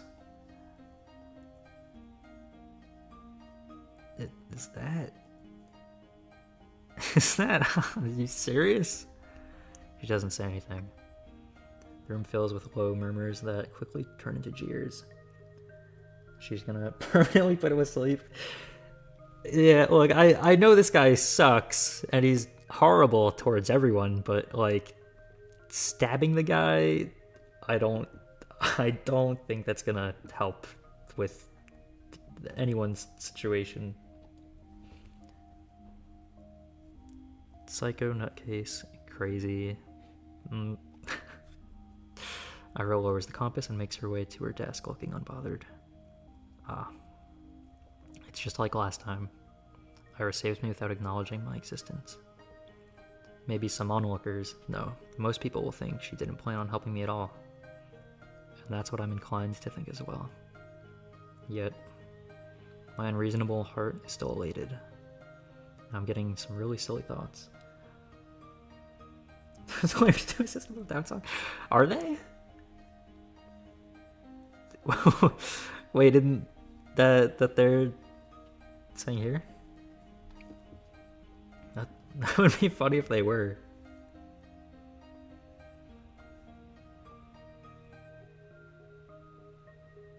Name calling? Oh. I mean, there's got to be at least some song with interesting lyrics. I'm about to extract him your luck. Alright, you got this. You got this. You're gonna get a 3-star and 2 to 3 2-stars. You know, you might even get an ego as well. The 2 times when Ira lashed out at Garn. Wait, actually, hold on. If you didn't extract yet, I would wait. No, never mind. It's Psycho. Cocaine, crazy. Got 1 2-star. Okay.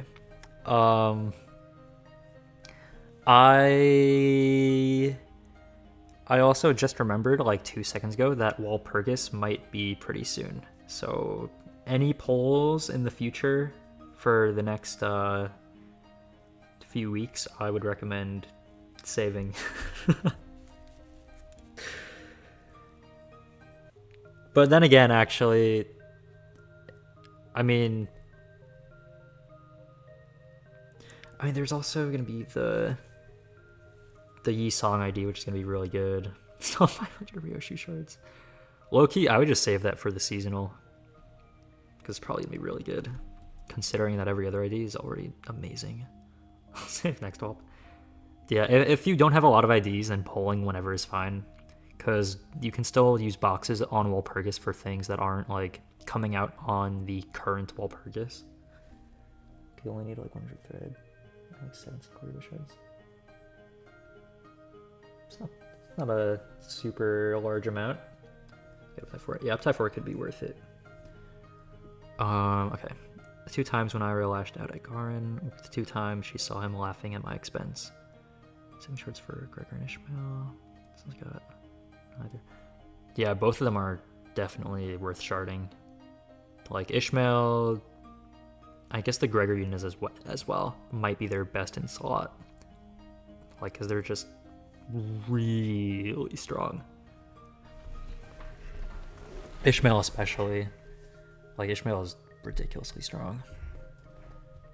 I mean, the only thing is Ishmael kind of works better with egos as well, but it's fine without as well. Doing what? Oh, okay, Rodia. Yeah, that's probably one of the best IDs in the game right now as well for syncing. And in general. Okay, 2 times when Ira lashed out at Garin were the 2 times that she saw him laughing at my expense. That can be a coincidence, right? Well, units are 6 levels below recommended level. But these are so good. Yeah, I mean, like, around Season 3, not Season 3, Kanto 3, like, the IDs I was using for Kanto 3 were rolling, like, not good. Like, I was using, like, G Corp Gregor, N Corp Faust, N Corp Mersalt. Like, yeah. The newer IDs will make the game much easier in the earlier phases. I mean, in the later phases as well. 2 times IRL. Okay, I already read that. Of course it can. There's only 2 times. 2 times and weeks apart.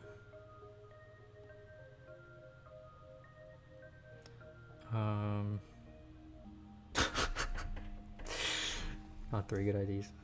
Low key, that's kind of all you need. And then you can always use supports as well. Yes, I guess you're right. It's the only logical train of thought. I should agree. I would agree. Ready for a Ricardo fight? I don't think they know what the Ricardo fight is, so I'll stay quiet about that for now. Got Deviat Rodia. Deviat Rodia is not bad at all, though. Like, low key, she's a really good generalist because she ramps up, like, kind of on her own. Kind of just explodes. I mean, yeah, but it does take a while for her to explode. She's pretty strong. And you can also just have her, like, use her counter to undo the explodey thing. The thing is, a lot of fights don't last for 7 turns. Solo both recording fights. I'm gonna watch me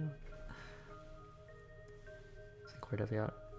I think Sinclair is also good on Deviat. I think it's like the same as Rodia. I don't have or use it. I mean, for the Rupture team, I would just use the Heisho ones, but like for Generalist and Slash as well, they're definitely not bad. Okay, all right, back to back to this. If only. I didn't do anything, really. If only Ira didn't show up that day. It's been 2 weeks since then, and I haven't stopped replaying that moment in my mind. Over and over and over and over and over. I didn't get sad about Ira ignoring me at school or anywhere anymore. Because in that moment, I got all the justification I could ask for. It's everything that I could have hoped for. But I'm still a very greedy person. It's still not good enough. Still keep looking for when I'm out. It's almost ridiculous how hard it can be to catch a person in a town this small. So at some point, I started to wonder. I saw my classmates regularly, just out and about, strolling along the main street, at the courtyards, at the community center, at the store, at the cafe. They weren't hard to run into. But it was as if Ira spent all of her free time at home. Which could be the case, but didn't sound like something she would do. From what I heard and could assume, she didn't have the best relationship with her parents. Spending hours on end in a home like that every day? No, I really doubt that. The other, more probable option was that she preferred the outskirts. Maybe she didn't want to be bothered? That sounded like her. Well, despite that being highly likely, I was hoping to do just that, bother the heck out of her. Felt almost brave about it. Ira could totally get pissed. She could push me away. not punch. She could even attack me. Oh, I guess she could punch her away. Whoa. But for some reason, I really didn't think she would. Ah. My breath halted. Oh. Hey. Hi. The vents near the Research Institute expel hot air. Nobody really goes here, aside from the staff coming out for a smoke. I never ran into any, but the ground here is littered with cigarette butts, so that's a safe bet in my book. This takes place in... Not sure what that says. Or where that is. I think the town name they gave was Vorkta 5, I think. Was it Vorkta 5? Hold on, let me check the Steam page again. Yeah. Vorkta 5 is the town name that they gave.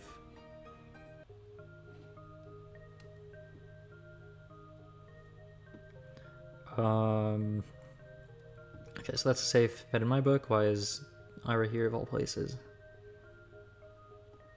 Again? How many times can you buy into stupid pranks? They seriously sent you all the way here. What? No. I didn't get any letters after that. I'm just taking a stroll. A stroll? Here? Yes. Okay. Ira gives me a incredulous look. Do you, like, smoke? No, I don't. Why? It's a smoking area. Ah. Yes. I know that. You wanna try then? What? Smoking? Mm-hmm. No, thank you. Okay.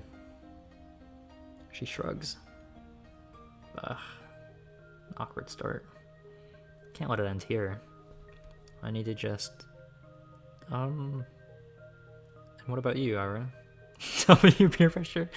No, not W peer pressure.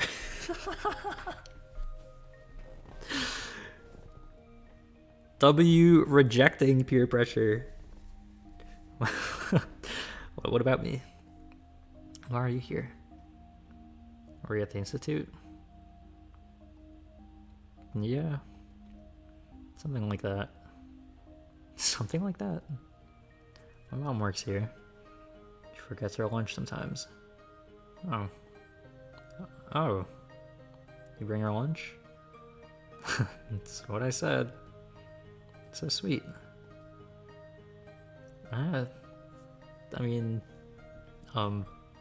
it's really nice you look out for your mom. It's whatever.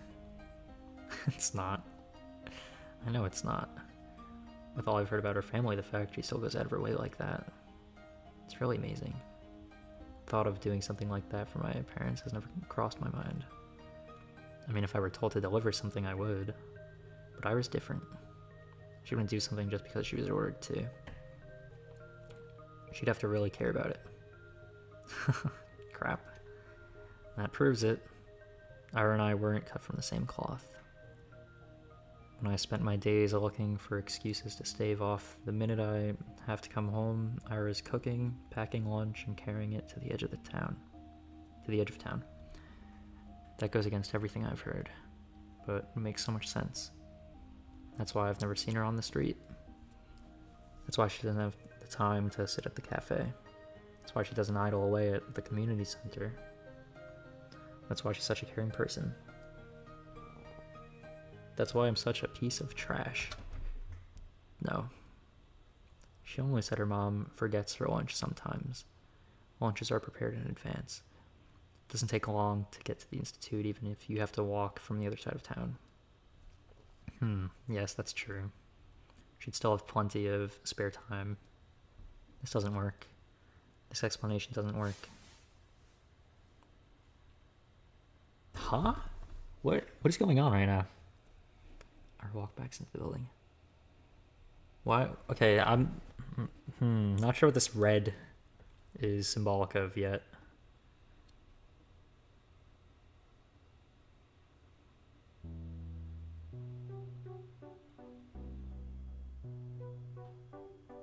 You silent rejection. Do I really need an explanation? It's none of my business. I'm not so delusional as to believe we're close enough to share something like that.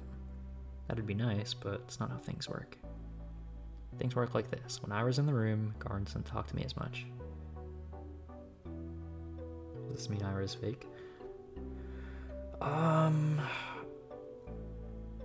mean, for a second, when it looked like Ira was like getting erased, it kind of looked like that. But then it just said she just walked out of the room. And I think...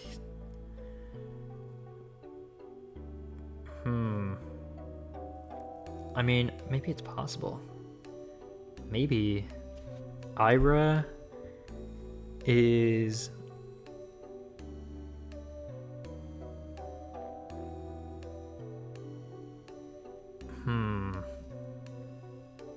What if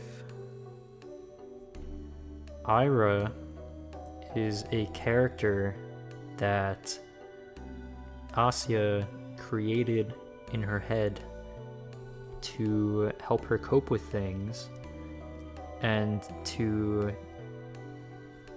because she doesn't like deal with things herself? What if she created a character that like is the embodiment of like confrontation? Unless she is a real person. Because they're saying... Because also, the one who's missing, or supposedly missing, is Ira. Although then again, other people are also looking for Ira, so maybe that isn't the case.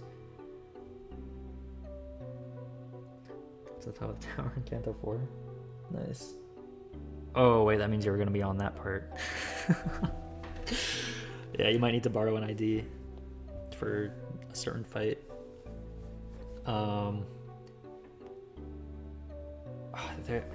This makes me want to play another game like The Non-Existence of You and Me. That was actually such a good game. Oh my god. 7 Sinners. I would recommend don't use 7 Sinners. I would actually recommend fewer sinners is better for that fight. And just make sure you don't lose any clashes at all is the most important thing. So yeah, if you have to solo with a level 60 ID, then do that because you really cannot lose any clashes. So if you have a 1 weak ID, take them off the team. But my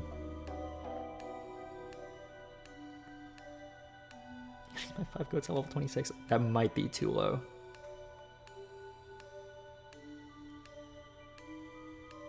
I'm just remembering. I only have my 3 good IDs. Yeah, that should probably work.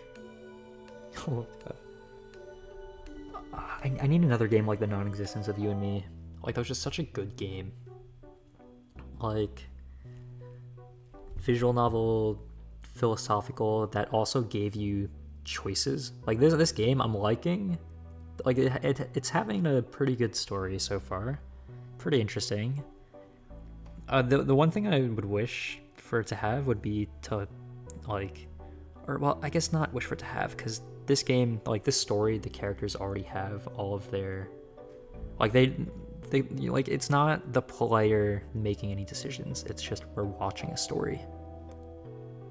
But, like, I kind of thought there was gonna be choices, but there aren't. But, like, I think it's all right that there aren't choices, because the game's story is going the way the game's story is going to go, and we're just here along for the ride for the story.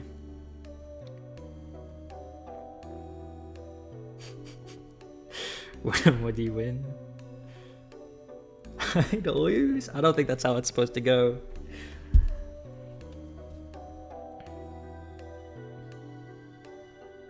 Okay, let's keep going.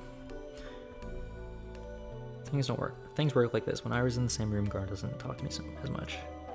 When she isn't, I wish she would be. Your friend's not here today. Who? Who do you think? Oh. She's not really my friend. Yeah, you got that. You were Pitbull then. Pitbull? Fireball.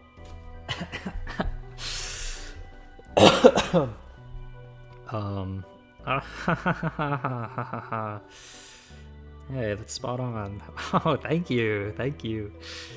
Can't make a harmless joke around that chick without her throwing a... What is it? What is that? Throwing a fit. It's annoying. They think we're friends? Well, not really. Looks like they've picked up on it. On Ira reacting like that to me being used as a laughingstock. Conniption? What does that mean? Alright, let me Google this word. What does that mean? A fit of rage or hysterics. Okay.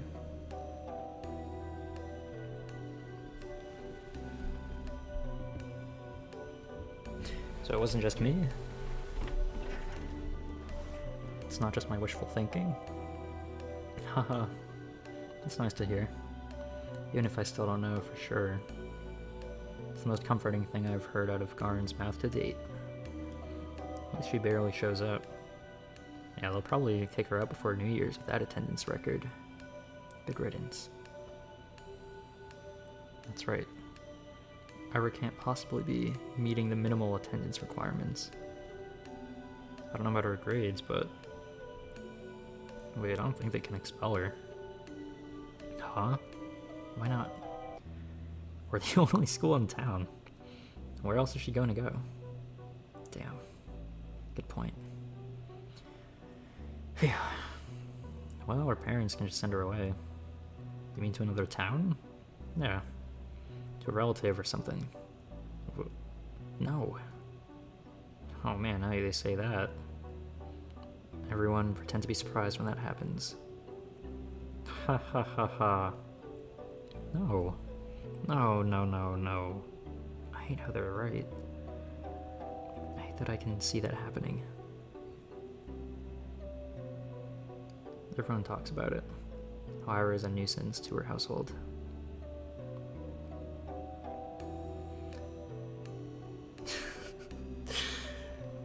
Yeah, the OP characters are pretty good for soloing stuff. It's been like that for a long time. But still, she forgets her lunch sometimes.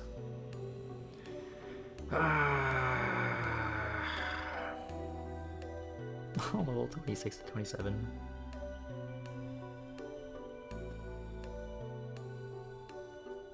I think during events, there's usually a lot of XP tickets to gain from it. And then you can usually boost people pretty high with it. Walpurgis is pretty soon. It's okay, I guess. I might want to... I might borrow if they're all like 26 and 27. Like for the hard fight, I might borrow like level 60 to solo with... Arrgh. That can't happen. No.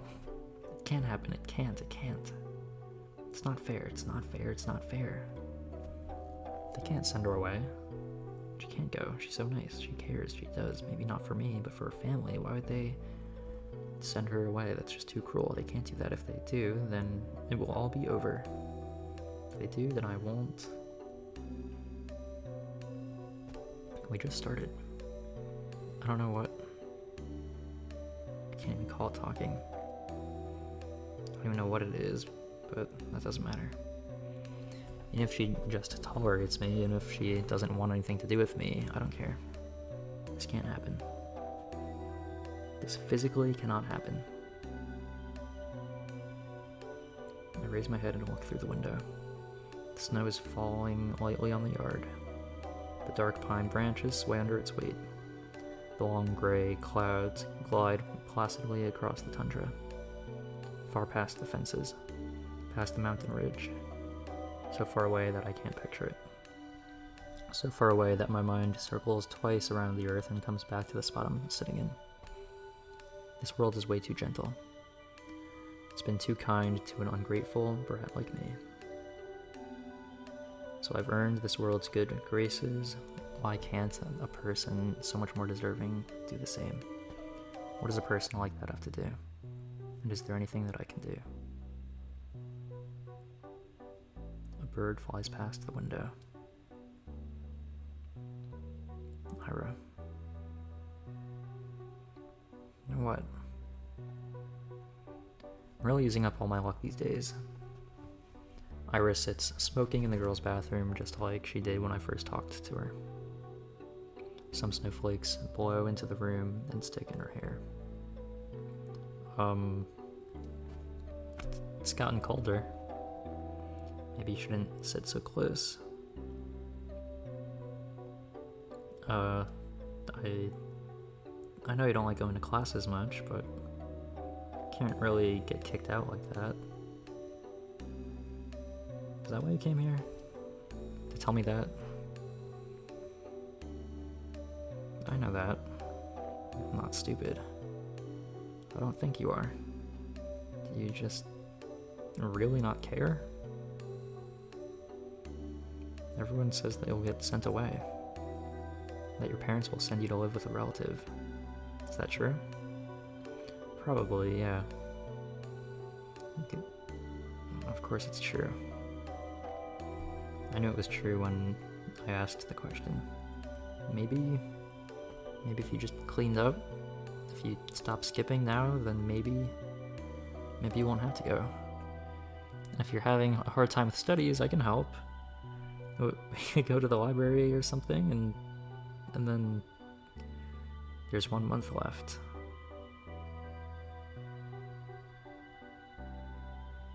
It's not gonna work. I get it. My voice is shaking. It's better if I keep staring at my shoes. It's okay. That's about what I expected. Of course I knew it was pointless to cram at this point. It was just an excuse.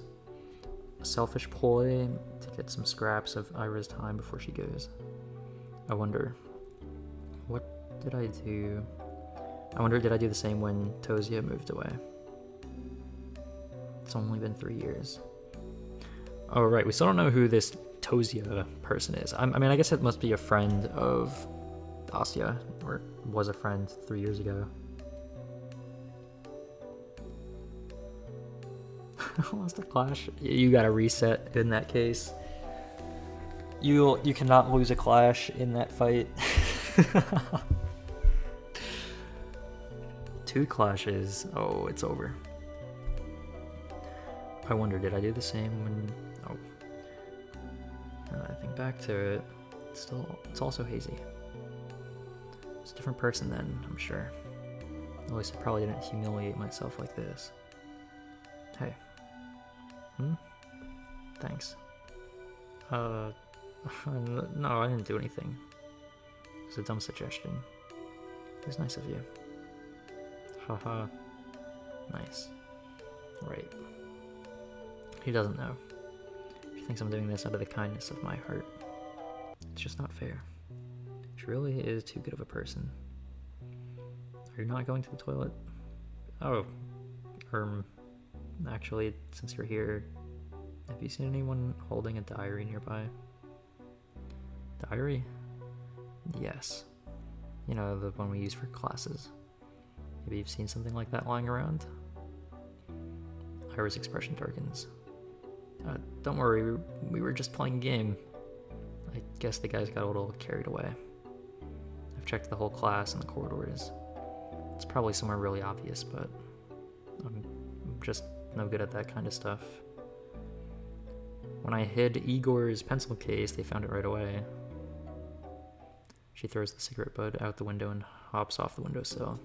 Without saying a word, Iris storms past me, but I grab onto the edge of her dress just as she's about to leave. Wait. Wait, I said it's fine. We were playing a game. Really. Please. Don't get into more trouble because of me. I wasn't going to. Huh? I have an idea where it is. It was Garin, right? No. Shurikov? Same difference. She walks out to the corridor. I tag behind. Not sure what place Ira has in mind, but it becomes immediately clear when she makes a sharp turn to the right. Wait, serious? She swings open the door to the boys' restroom and loudly marches in. Gah. Some poor guy tumbles out, almost colliding with me. Sorry. We're sorry. He turns and shakes his head at me in disbelief. I mean, what's there to say? I follow Ira to the bathroom. The smell is so much worse in this one. Lost another clash. That's another reset. Look around to see Ira's hand reaching above one of the stalls. There it is. My diary. Right by the tiny window at the top. Ira steps on the toilet bowl. Please be careful. I keep resetting because of my speed. I'm fine.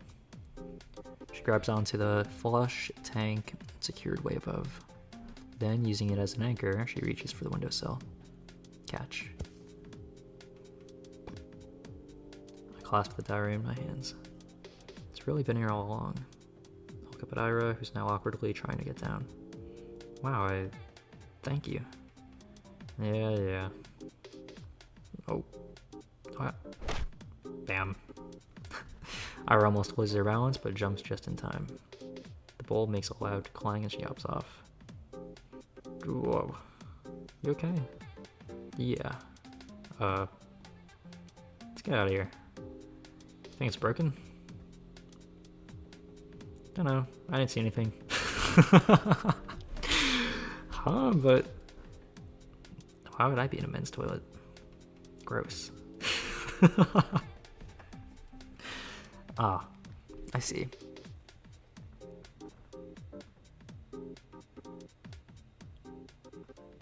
Thank you again. How do you know it would be in the boys' room? You think Shurik would go into the ladies' room? No. You want to get 2-speed? Yeah, why? Which Rodya is getting 2-speed? I actually suspected they put it in there. I just didn't have the courage to enter. I can't keep doing this. I know. I should have checked there from the start. Instead of running around the whole school like a... No. I can't keep going along with it. It's just a game. It wasn't. Oh, really? We were just playing around. BS.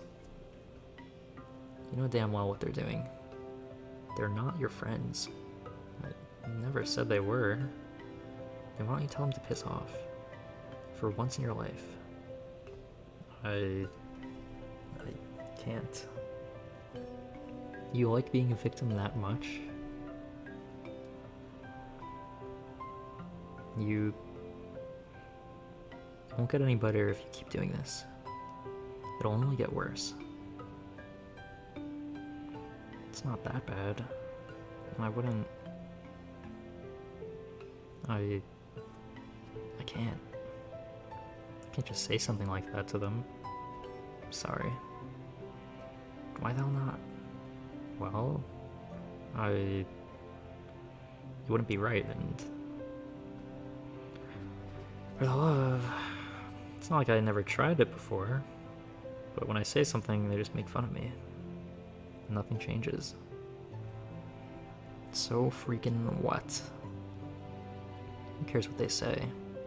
Just don't bother with them. I'm not like you. I can't just do that. I can't act like I don't care when everyone's laughing. I can't look people in the eyes like that. And when I go along with it, at least they talk to me. And I know you're okay on your own, but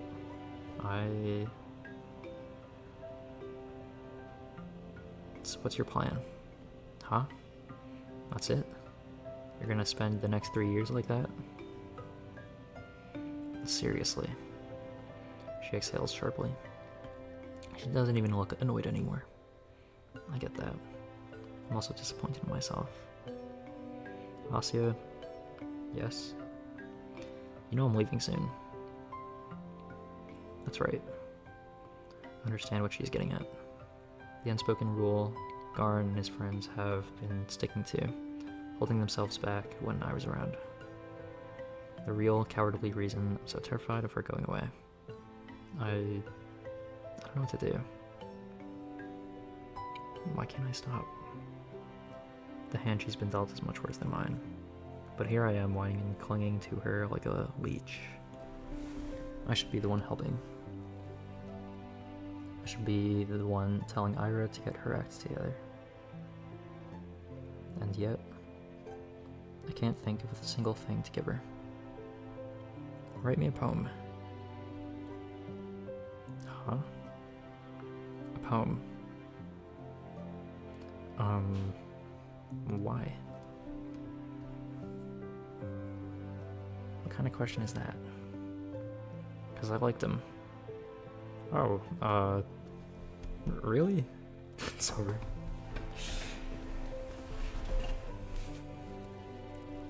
You liked them? You liked my poems? What else would I ask? Thank you very much. I mean, yes, of course. I'll write one. Do you want it to be about something, or maybe in a specific meter?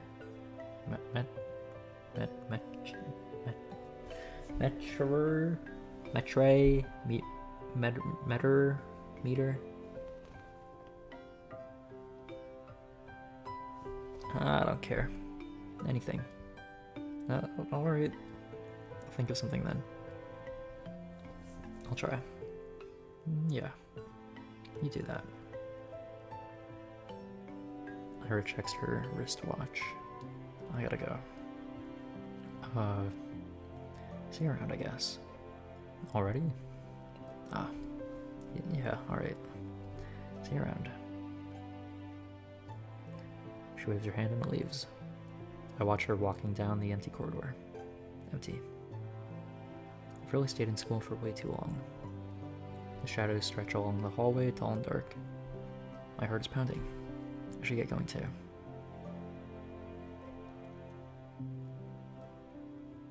XP to... Yeah, you might need to level a little bit, low-key.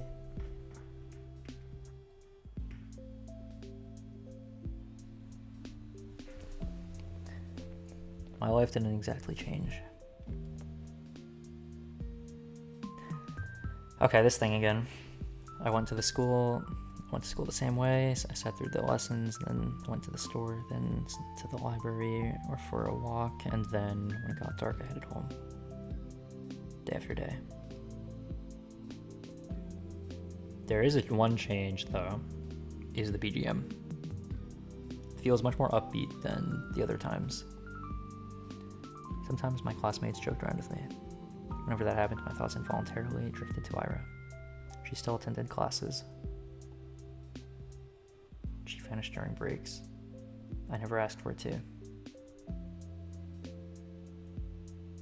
Okay, it doesn't say albeit infrequently, though, anymore. I have no level opportunity. I kept imagining scenarios in my head. Not just when I was being laughed at.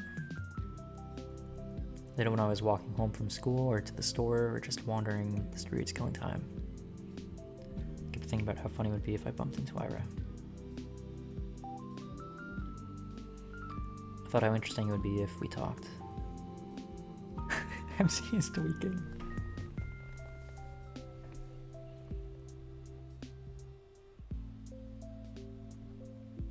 Having tried to stay out longer, I started to take new routes.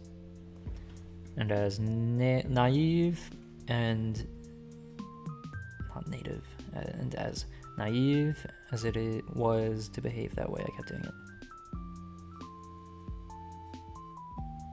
Ah. Oh. Ira. Hi. What are you doing here? Minus 45 sanity. Ira points to her cigarette. Oh, no, I mean, what are you doing at the center? Came to return some books. Oh. So you go to the library. What were you reading? Stuff. You don't want to say? You won't like it. Huh? Why not? Ira looks like she's really weighing down the pros and cons of exposing me to her taste in literature. Did she read something she shouldn't? Maybe she thinks it's too dark or crass for someone like me. It's kind of unfair though, isn't it? You know, the other week I finished The Plague. Is this what it feels like in the story? Or do you have to reset again? The Plague by Camus. Never read it. It's about a physician training to save a town from an epidemic. It's very high speed. Very visceral. But I enjoyed it a lot. Not sure I agree with the message though. Yeah. What was it? It was, basically it's that evil is an inherent part of life. You can try warding it off, but it'll never be for good. And even if you do good things in times of crisis, there will always be some greater force spiking your guns. 5 speed. Yeah, sounds about right. Huh? Loki, if you have a support Heisho Faust that can just give herself haste and has good speed, then speed shouldn't be an issue. Also, if you solo, then you don't have to worry about speed at all, because then it will only target you in the first place. Or it will only target one ID, so then it can clash no matter what the speed is if you only have one ID active. Huh. I guess there are some okay people in the world. But there's a lot more dirtbags. Really? What's that 1v8? 3 for Clash? 1v3? 1v3. Like slots wise? If you have someone with an evade, then if you have someone with an evade, then you can just evade until you get more slots, because when you have like lower units, like the more turns you spend, the more slots you get in focused encounters. Molar Ishmael, for example, has a really good evade because it has like a base of 10, so that's good. Really? That's a pretty depressing way to look at it. That's how it is. I don't know if I agree. At least I've never met someone I'd call a dirtbag. You serious? Garen's right there. Garen?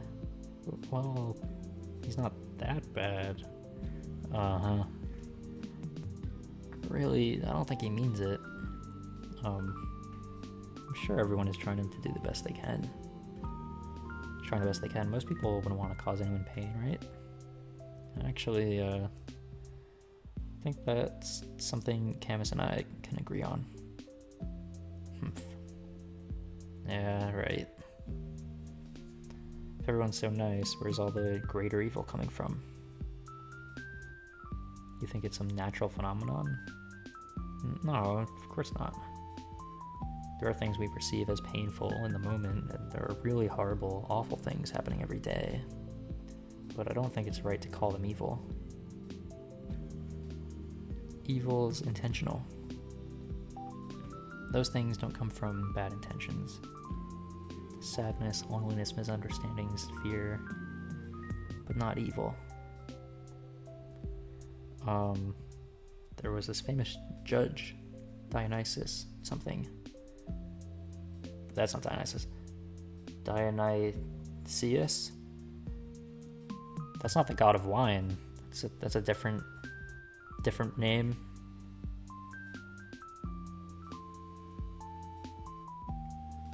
Okay, from ancient Greece. Okay, maybe it is.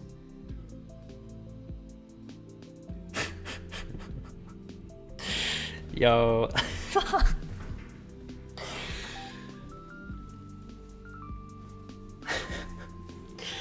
What?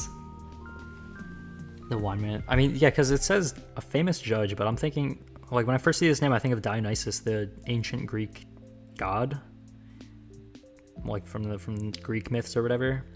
But not a famous judge.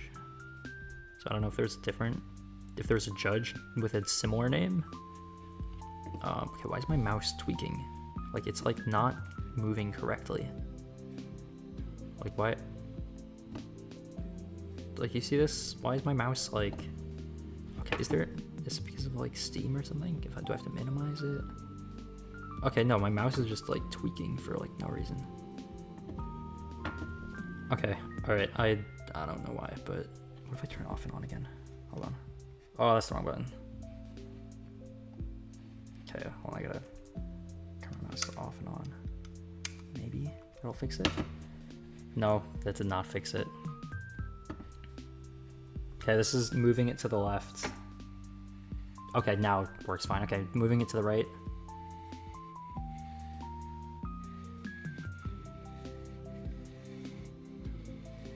Okay, yeah, no, it should not be that shaky. Yeah, no, I don't know what's going on with this mouse. Okay. Alright, anyways. Anyway. That's crazy. He said, evil is not a being. For if it were, it wouldn't be totally evil. Evil has no place among being. Okay.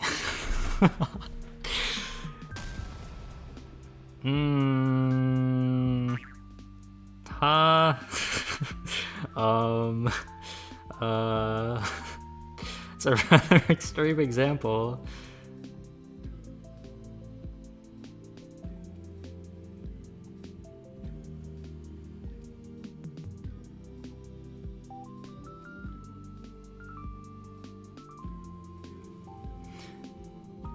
We're gonna move on.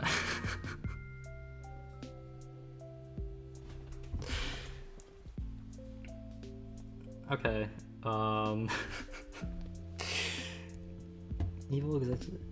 Evil exists. It's freaking everywhere. Just because there's a reason for it doesn't make it better. Of course not. I just don't like when it's described as something omnipresent. Low-key, if Ishmael sloshing, low-key never touched that unit ever. Omni what? It's like, it doesn't matter. What I'm trying to say is, we aren't born with some big evil force inside us. I doubt the universe is any different. What? The universe ain't a person. Of course it's different. Well, yes, it's not. I know that. Well, but it's kind of a being, right? Or, I mean, since every being is pure by default, so it's the universe. So is the universe, because it's the idea of being itself, right? And, I'm not making any sense, am I? You're not. Sorry. It's whatever. About what I'd expect. What does that mean? You're weird. You say weird things. Ah. For a second I feel a lump rising in my throat. But then I realize something. Ira doesn't look annoyed with me. In fact, it's like she's not repulsed by me at all. I don't really get it, but it must be nice being able to think that way. Like everyone's good deep down. Like nobody would ever hurt someone on purpose. It's a sweet world that you're living in. How do you do it? If I were you, I'd be angry as hell. Are you pretty angry already? Angrier. Whoa. Even angrier. Yes. Be 100 times as pissed. It's scary. You bet. Imagine throwing 100 chairs. Like at once, or like one after the other. 100 chairs flying towards 100 garns. Why is there 100 garns? Chairs flying, bow compasses swinging. Ira is like a... I'm not sure what that is. Dozens of hands, half of them are for holding furniture, half are for stationery. A halo of chairs and compasses. A halo drawn with a compass. Every new compass draws another halo. 100 times more compasses, 100 times more halos. I was surrounded by 100 halos. Okay, what is the MC talking about? We can talk for a little longer. Just idle chatter while she finishes her smoke. Tell her about some of the books I've recently read. My impressions, my interpretations. Okay, though, I feel like that was like a very well-written train of thought. Have a new theory about this game? Let's hear it. What's the theory? Is it that Ira is actually Asya?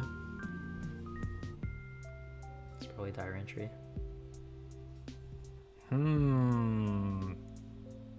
That could be.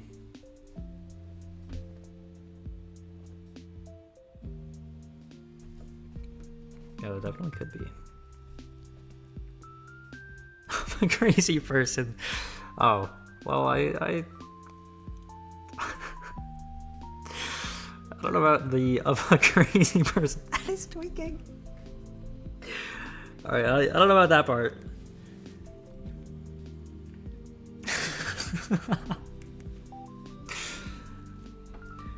I think one thing that is very interesting is the artistic style, or the stylistic art choices of the backgrounds, like having them be this grainy thing.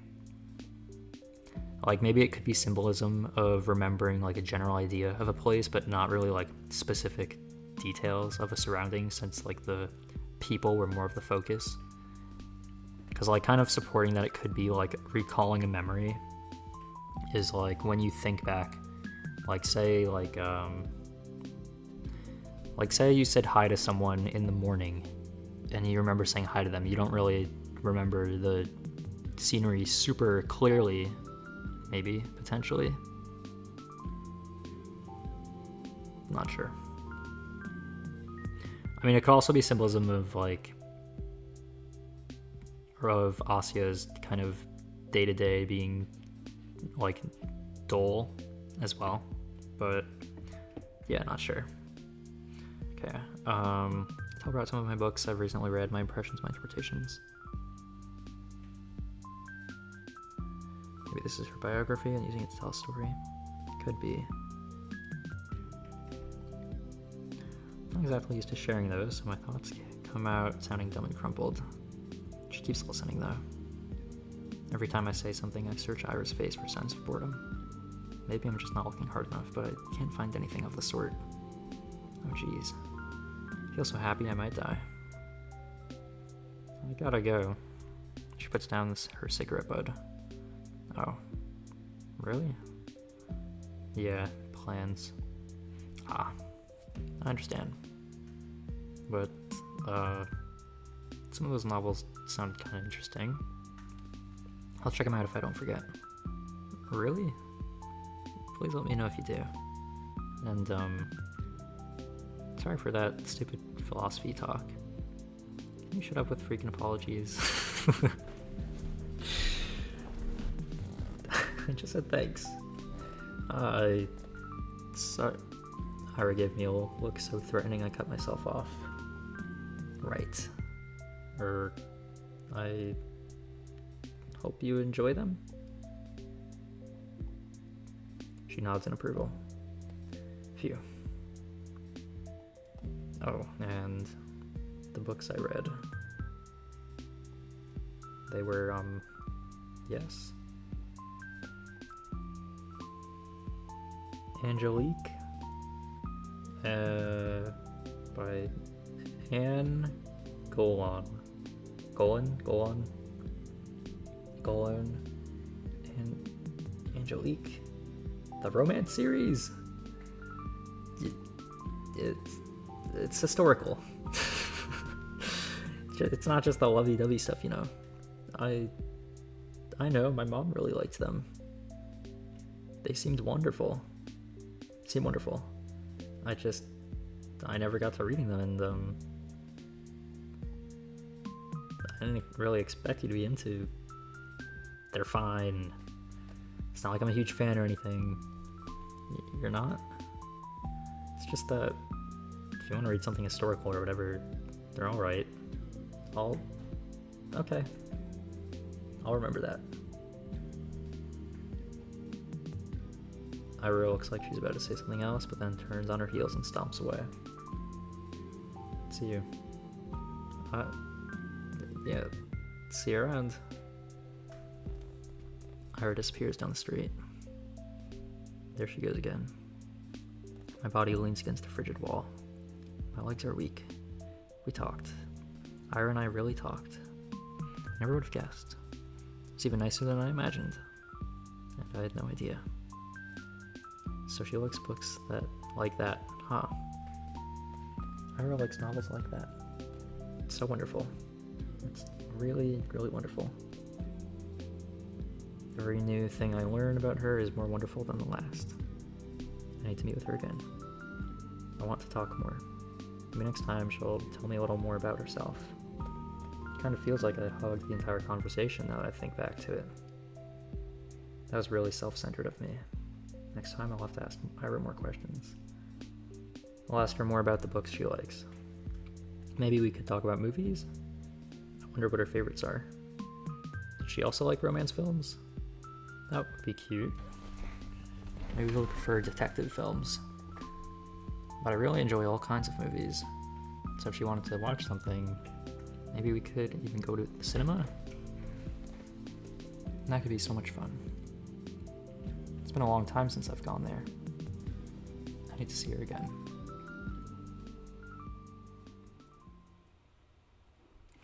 Okay. She skips even more often than before. No point in keeping up with classes if you're getting expelled anyway. I guess that's Ira's modus operandi. Think about date ideas.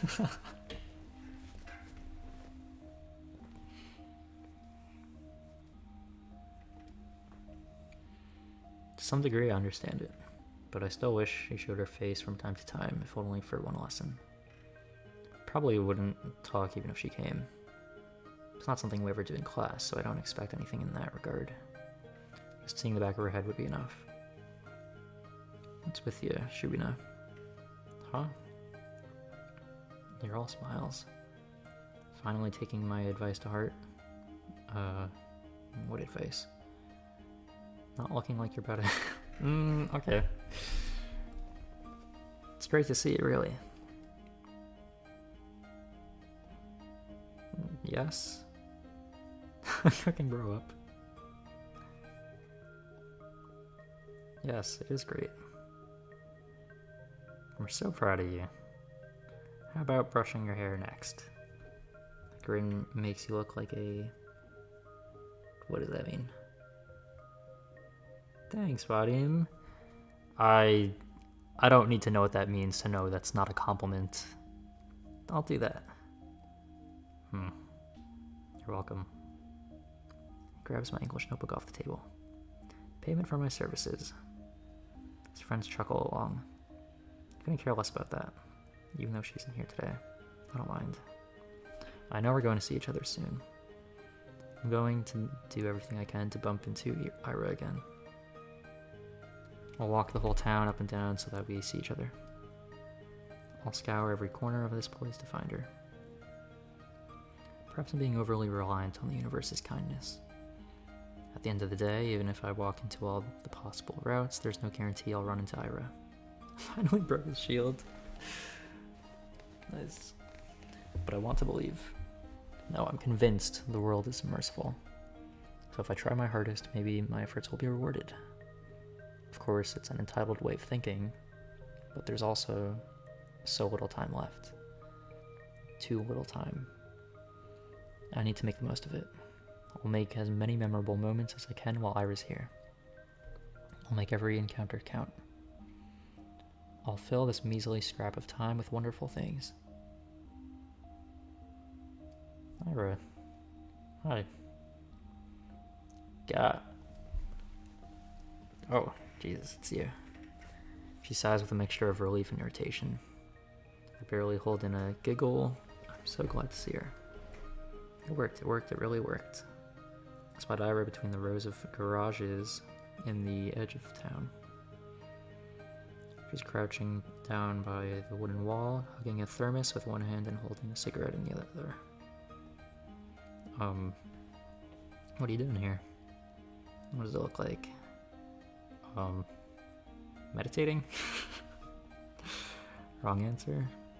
Ira shakes her head and looks back at the ground. Huh. The rush of joy that had washed over me when I first noticed her began to dwindle. Now that I take a closer look, I don't think I've seen Ira curled up in this way before. Everything about her posture screams exhausted. But why out here? Are you okay? She mutters something. Huh? On me. What was that? I didn't quite catch it. I take a tentative step towards her, but Ira's scowl stops me dead in my tracks. You're spying on me now? What? No. No. I was just walking here. At a garage lot? Yes. She gives me a look of such contempt it sends a shiver down my spine. Why? I'm not lying. Really. I always take these walks after school. Going the same route gets boring over time, so sometimes I go through here. Or through the barracks. Or a couple times I even went to the helipad. You know, the one that's over there. As I speak, I see Ira's expression slowly change from disdain to confusion. This isn't right. We talked so nicely just a few days prior. Why then? Vito, nice. Did you hear something bad about me? From who? I don't think she'd believe a word of Garen's. I mean, I usually stroll along the main street, or near the community center, but it'll get colder soon, you know? So,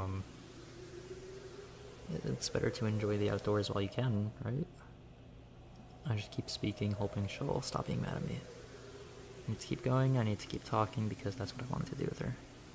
I wanted to talk, and so I have to, because I don't want to waste this moment.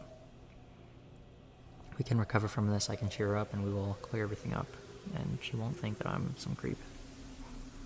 I just can't stand it, I can't bear having her glare at me in silence. You know, views are really great here on the outskirts. The sky is bigger, and you can see way into the tundra, and what I mean is, I didn't think you'd be here. That's a lie. Well, more of a half-truth. I hoped she'd be here, like I hoped she'd be wherever I went. It's just that this isn't what I imagined at all. Not after our last meeting. Not after everything. She's just staring at me.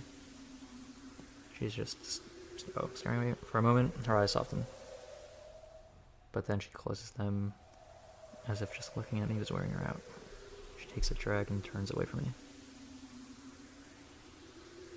God. Can I be alone for 5 minutes? Sorry.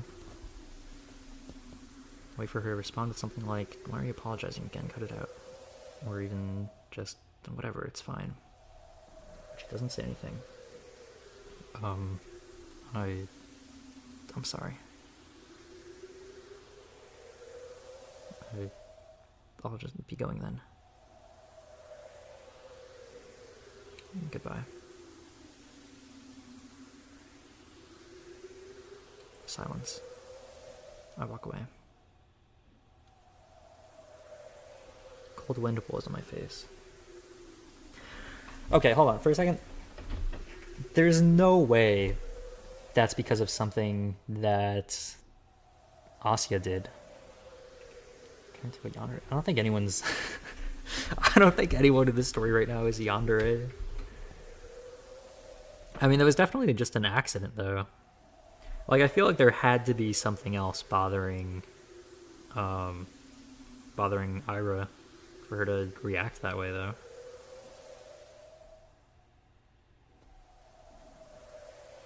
Like, I feel like there had to be, like, something else bothering her.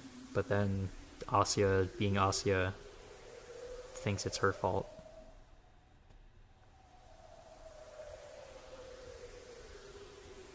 But, well, we'll see. Cold wind blows on my face, the mounds of snow on garage roofs look smooth and soft. When blizzards hit, they'll get completely buried. I'd like to have a snow hill form over me, too. They look cozy. Actually, I wonder what Ira carries in her thermos. I guess tea would be the obvious answer, but what if she's one of those people that like to have some warm soup with them? That'd be cute. I should have asked her about it. Oh, I thought it was just gonna be like water in there or something. I feel like I'm going to cry.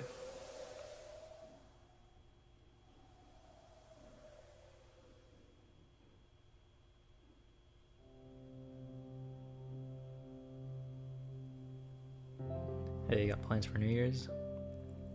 What plans? I'll be with my folks. No, I mean after that. My sister's going to a party with other upperclassmen. Oh, are you serious? Think we could sneak in? No way, I don't want to hang out with her. Man, come on. They're gonna have those older girls there too, right? The ones from grade 10. Oh, I bet Mishina will be there. Like she talked to you. Hey, you don't know that. I said we're not crashing anything. They won't let us in anyway. Ugh, that's true. Tisk.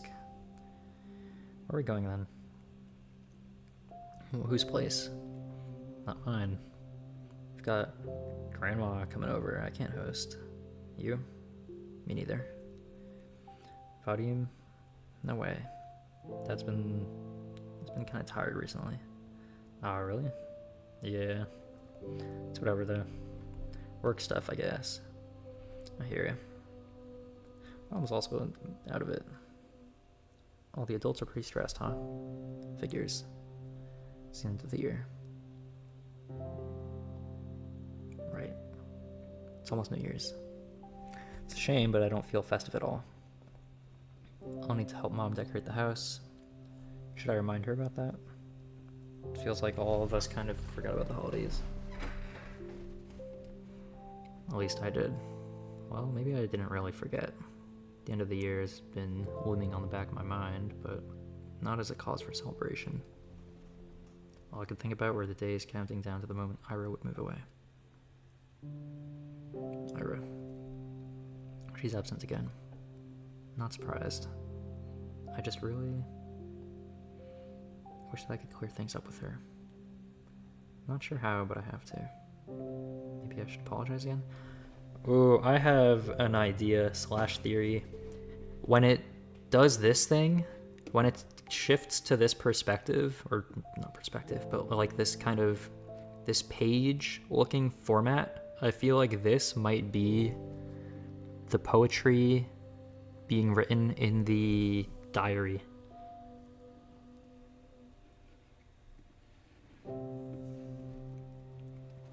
Maybe I should apologize again. What for? Had to really do something so wrong. I guess I've been pretty annoying, but I don't know anymore. I need to think of something that could cheer her up next time we meet. More apologies really cut it? Probably not. She'll just get more annoyed. Then maybe a small gift. It might be weird though. And I won't get any more allowance until next week. What can I even buy with this spare change? Maybe a little treat will do. A waffle? I sent part 2 to the boss.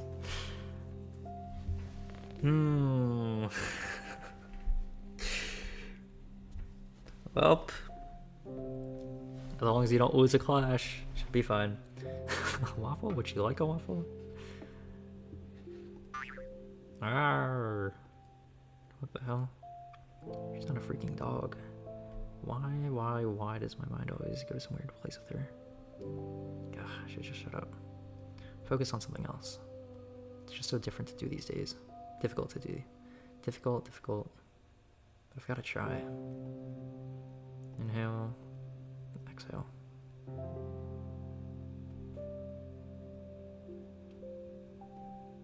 There. A little clearer. See the sidewalk a little bit better. The buildings, the sky, the lights. Everything around is friendly. Everything's beautiful. That's great. Those are great things to look at and to think about. Though, perhaps I shouldn't breathe so deeply. You can really get sick from this. It has been getting colder after all. My usual routes have been getting harder and harder to finish. It's not just the temperature. The paths on the outskirts get snowed over, so trudging through them tires me out quickly. The winds are picking up too. Even when I cover myself up with a scarf, it feels as if my face is being pelted. Not meeting anyone out here in this weather. I should have gone to the library today. What time is it? Maybe I can still make it. It closes at 6, so no, for sure not. Oh well. I've already begun putting up New Year's decorations. Everything's aligned with lights. Oh. And there's a pine tree near the community center. It's so tall. And bare for now. Well, I like it as is. The way that snow rests on its branches makes it look so mighty. Alright, I'm getting into a bit of a festive mood. Wish the frosts weren't so prickly, and I'd look around some more. The streets are empty save for a couple of adults I saw walking down to the bar. Hard to imagine there would be a lot of people out on an evening like this. So I've been meandering around like I've got nothing better to do. Every answer to this is embarrassing.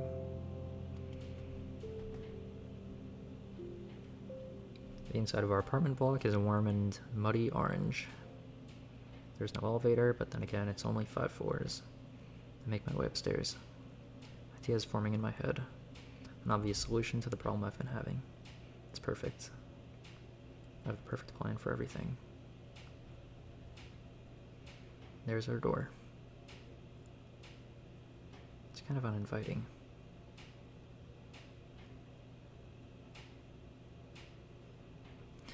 I have an idea. What if Asya kidnapped Ira?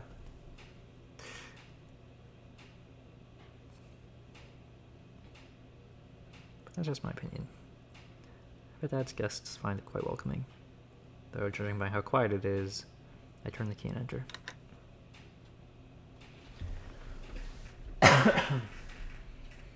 The only sound is the faint muttering of the TV coming from the living room. Yes. Thank God, no visitors today. I knew it.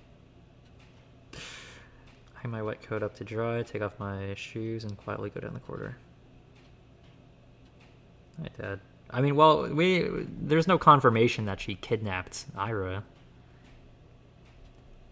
Yet. Hello. I don't even stop to peek into the room. I don't see anything I haven't seen before. I don't think she's the type to kidnap Ira, though. At least tonight, it seems like it will be calm. Although, Asya was talking about the idea of people being able to do bad things even though they have good intentions. So really, anything could happen.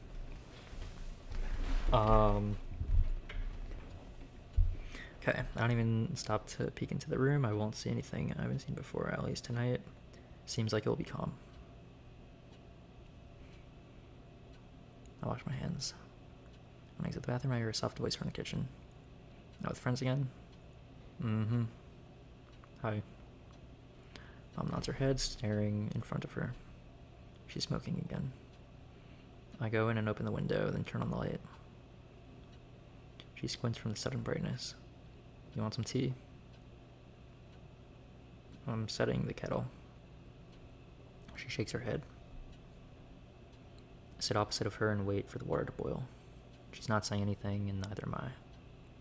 It's not awkward, per se. I just pick at the oilcloth and swat away the smoke that occasionally drifts in my direction. We're both used to this kind of thing in our own way. Even so, I go to my room as soon as I fill up the teapot. You can't lose a single clash. I don't like locking myself in here. I do it every time, and every time I'm swarmed with nasty thoughts. Can't even spend some time with your mother. You run away from her even though she has it so hard. It's so hard. You traitor. Brat. Ungrateful filth. It's kind of self-flagellation that goes nowhere. Do I think that if I badmouth myself enough, I'll be forgiven? This happens every time and changes nothing. It's pointless. So direct my attention elsewhere. What was I going to do? Oh, right. Pick up a pen and start flipping through my notebooks.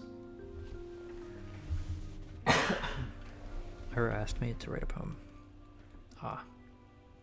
Just thinking back to it makes me so giddy.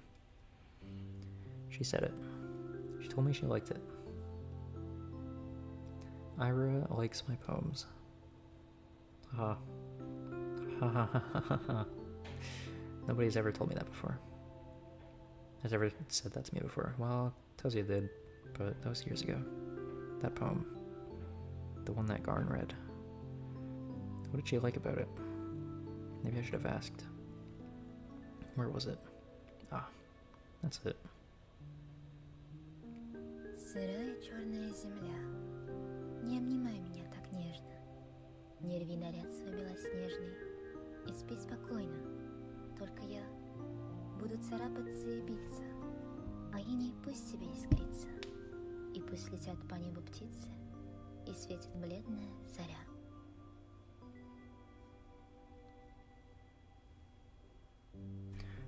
O damp black earth, do not hold me so tenderly, do not tear your white snow attire, and sleep peacefully. I will scratch and I will beat, but frost will still glimmer, and birds will still fly across the sky, and pale dawn will still shine.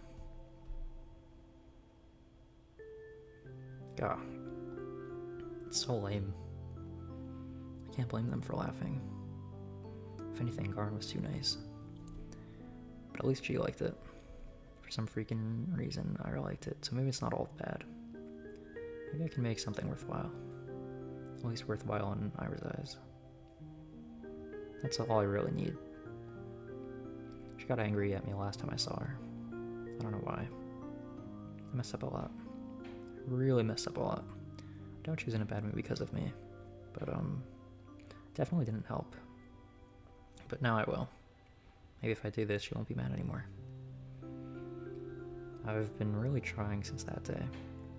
The day she helped me with the diary, I mean. I've been trying, but I just can't get the words to flow right.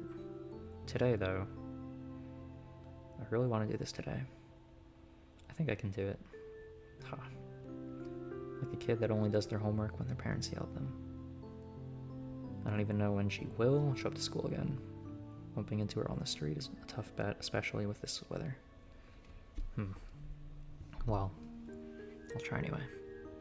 I've got nothing to lose. What's the worst case scenario? Appreciating gorgeous scenery? Oh, heaven forbid. I'm gonna enjoy this to hell and back. When I hand that poem to Ira, then it will all be worth it.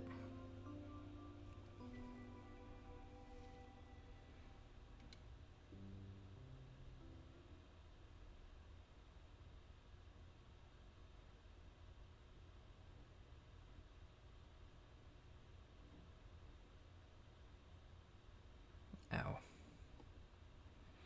My wrist is tired. I'm gonna totally wear down this poor eraser at this rate.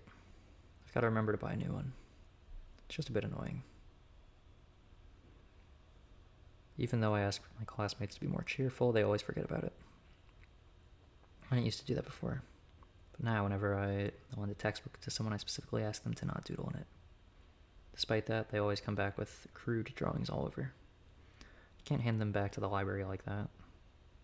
I'll get in trouble if a teacher sees it. I lean back in my chair. A week.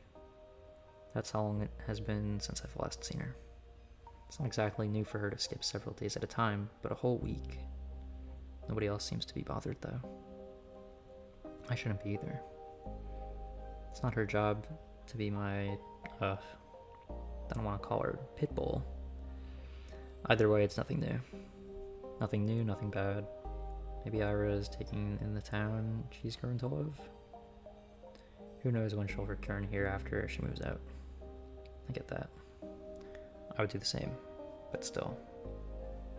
I just wish I could see her. She's still mad at me? I really hope not. But if she is, I have just the thing to help it. That's right. It's done.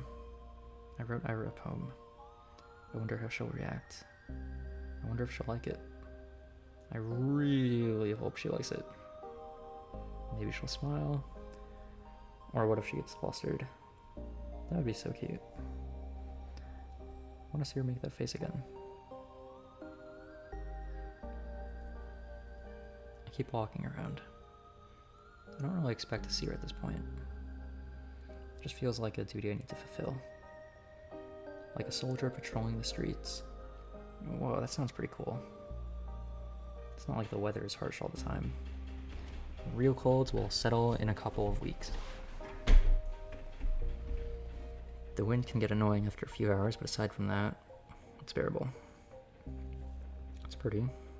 It's all good. The main road. The 2 residential streets. The community center. The helipad. The garages. The parking lot. The school. The stadium. The research center. The kindergartens. The barracks. I've seen it all 1,000 times. Perhaps somewhere deep down I'm a little tired of this view. But I can't hate it. I can't pretend like I won't miss it when it ceases to exist. A love poem, I guess. When I finish school, I'll go to university. I'll tell everyone I'm from Vorkta, non-Vorkta 5. Because Vorkta 5 does not exist. People from Vorkta 5 do not exist. The ones outside will ask me something about Vorkta, the real Vorkta, and I'll answer with zero hesitation. If I couldn't do that, I wouldn't be allowed to leave at all. To leave Vorkta 5, you have to deny its existence. I have to deny its existence no matter how much I want to exist. No matter how much I want it to exist. I have to deny. I have to.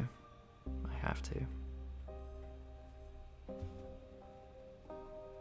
But it's tough. So tough that I'm not sure I'll ever manage. Realistically, I'll probably slip up and blurt out something incongruent. I do slip up a lot. I hope I'll get better at it by then.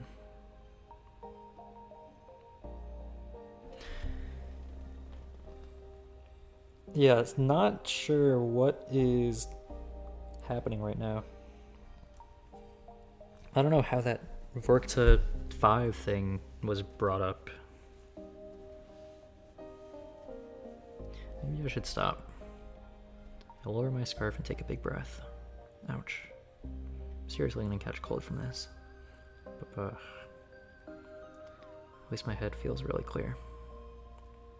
I look up and see the familiar purple gray of northern twilight. No, not twilight. Today is the first day of this year's polar night, so I won't see the sun until the tail end of December. It's nothing too bad. Personally, I don't mind the dark. Some people seem to get really depressed during this time, but I'm not one of those. If I stay out for just a little longer and wait for the clouds to clear, I'll see the stars come fully into view. It's a beautiful sight, especially from here. From the barracks, far better than that dinky sliver of the sky I'd see from my apartment windows. I wish that I could stick around for longer, but it's getting too cold. I start making my way back. Decrepit rows of worker housing disappear behind bigger and better homes. There's that old playground just around the corner. That's right, we used to go there all the time with Tozia. Even back then, it was kind of unpopular.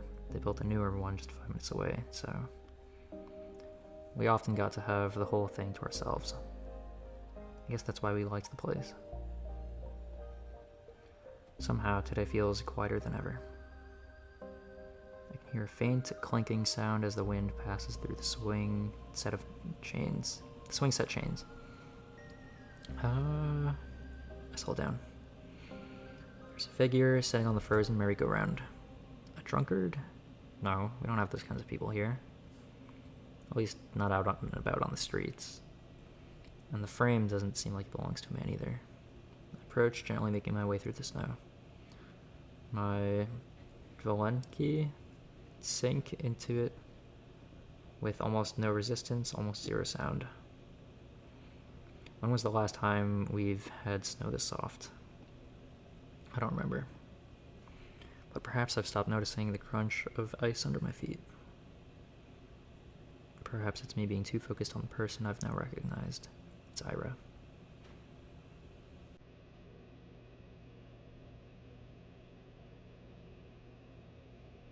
She's hunched over, elbows on her knees, hood down despite the cold. Her hair is tangled, half wet from the snow. What is she doing out here? Smoking, or... Huh? I stop a few meters away. Ira is letting out quiet, gasping sobs. Ira? She looks up fast, as if jolted awake. Eyes red and puffy, face raw from wiping at it with her sleeves. There's a bit of snot on her upper lip. What do you want? I don't know what to answer. What do I want?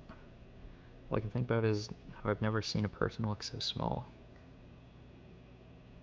Ira wipes at her eyes again and then stands. She stumbles a little, trying to regain her usual composure. Usual posture. What, another one of your hangout spots? Damn creep. Her voice cracks halfway through. Well, enjoying the show? I slowly shake my head. No, I just saw you. Ira rubs her nose on her sleeve again. Her hands are shaking. And go back to wherever the hell you came from. Go home. Asya, this isn't for you. I take a small step forward. I want to say something, anything, but my head draws a blank. Before I can squeeze out a single word, Ira turns around and stumbles through the snow, away from the playground. Can't even muster the courage to call out to her, let alone fall.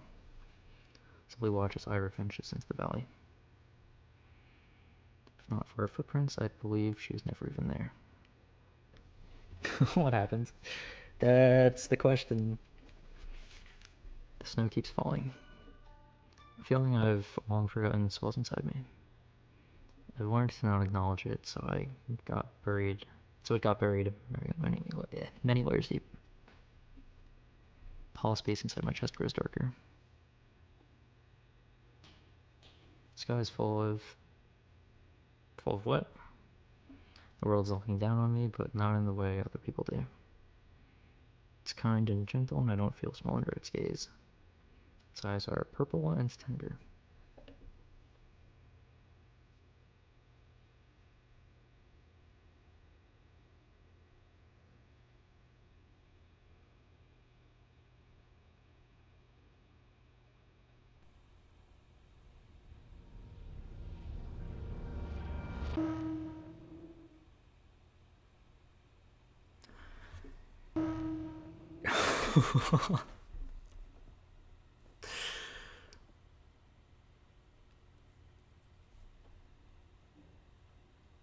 Wow, okay. Well, that's cool.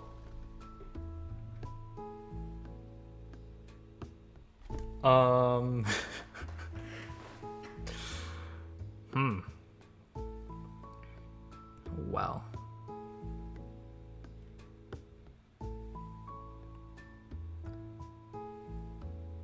Yeah, I guess once we got the title screen at the start, I guess we got it pretty early, and then we started episode 1.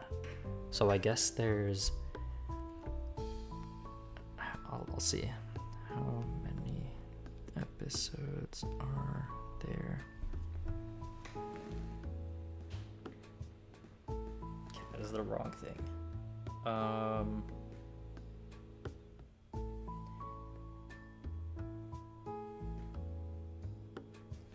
Okay, I am not seeing how many episodes there are, but it is supposed to be 7 to 8 hours of playtime.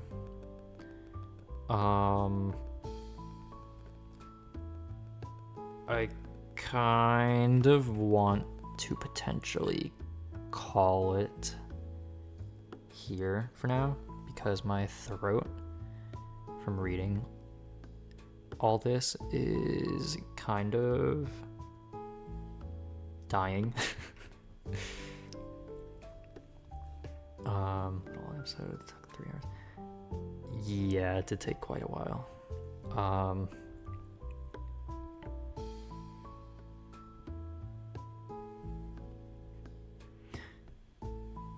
Yeah, I think the game is probably like 7 to 8 hours, and I don't want to do a I don't really want to do 4 to 5 more hours of streaming, because my throat is gonna take a massive toll if I do that. Like, it's already kind of, this game had a lot of reading.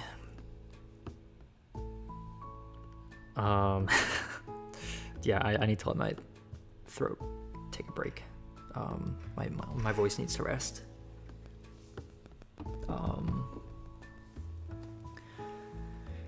Okay, so I'm probably gonna call it here for now. I do want to play LobCorp tomorrow, because the Limbus updates are the day after, and well, the regular update day. But I also want to play LobCorp tomorrow, just because I just really want to play more LobCorp. I might also finish this game tomorrow. I don't know. It kind of depends. Because I kind of want to finish this in like 2 parts. I might end up needing a 3rd part. Like, I might do episode 2, and then if there's a 3rd episode, then I'll do that in another stream. Show the banner IDs. Nice.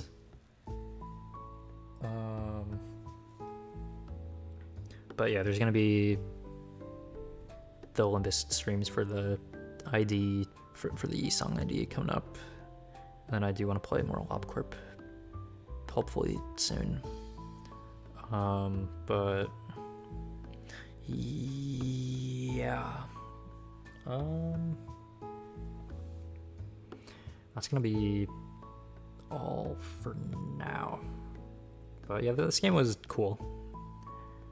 I at first I wasn't sure how the not having gameplay aspect was gonna go, but I think the story is interesting enough to kind of carry that aspect, to kind of like not like, I guess not every game needs choices. I mean, it feels kind of less like a game and more like just like a story that you're just reading through. But I think this might be fine as well.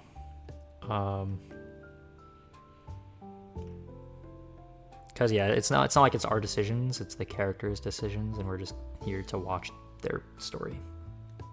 But yeah, I do want to know what's gonna happen next, so I do want to continue this. This was about where I mean, there's someone that went missing. I mean that's what the Steam thing said. Someone went missing, and it was Ira that went missing. Like, in the beginning, they kind of talked a bit about it more. Like, everything that happened in episode 1 happened before the stuff that happened before the title screen, because the stuff before the title screen was like, Ira is missing, no one really cares or is doing anything about it. And then like and then Asya is like going to report it, and then someone else is like, oh, actually you shouldn't report it and you should come with me instead. And then they take Asya somewhere, and then it skips to the past with that kind of explains how that it explains Ira and Asya's relationship kind of. So low-key, I thought this would be much more of like trying to solve something, and I thought it'd be much more of like you try to solve the mystery, but I did not know that it would be much more character development focused as opposed to a detective game, because I did think it was going to be a detective game. So I definitely got that wrong. I mean, I don't know, right? Because it's also only halfway through, but yeah, I mean, because the description on Steam is basically someone went missing and nobody's looking for them. So I thought, okay, it's a detective game, but I mean, maybe it'll be like more mystery-ish in the second half, but yeah, I guess I just did not know what to expect from this game. I mean, I think it's still interesting, it's just not exactly what I expected, although I don't like dislike it.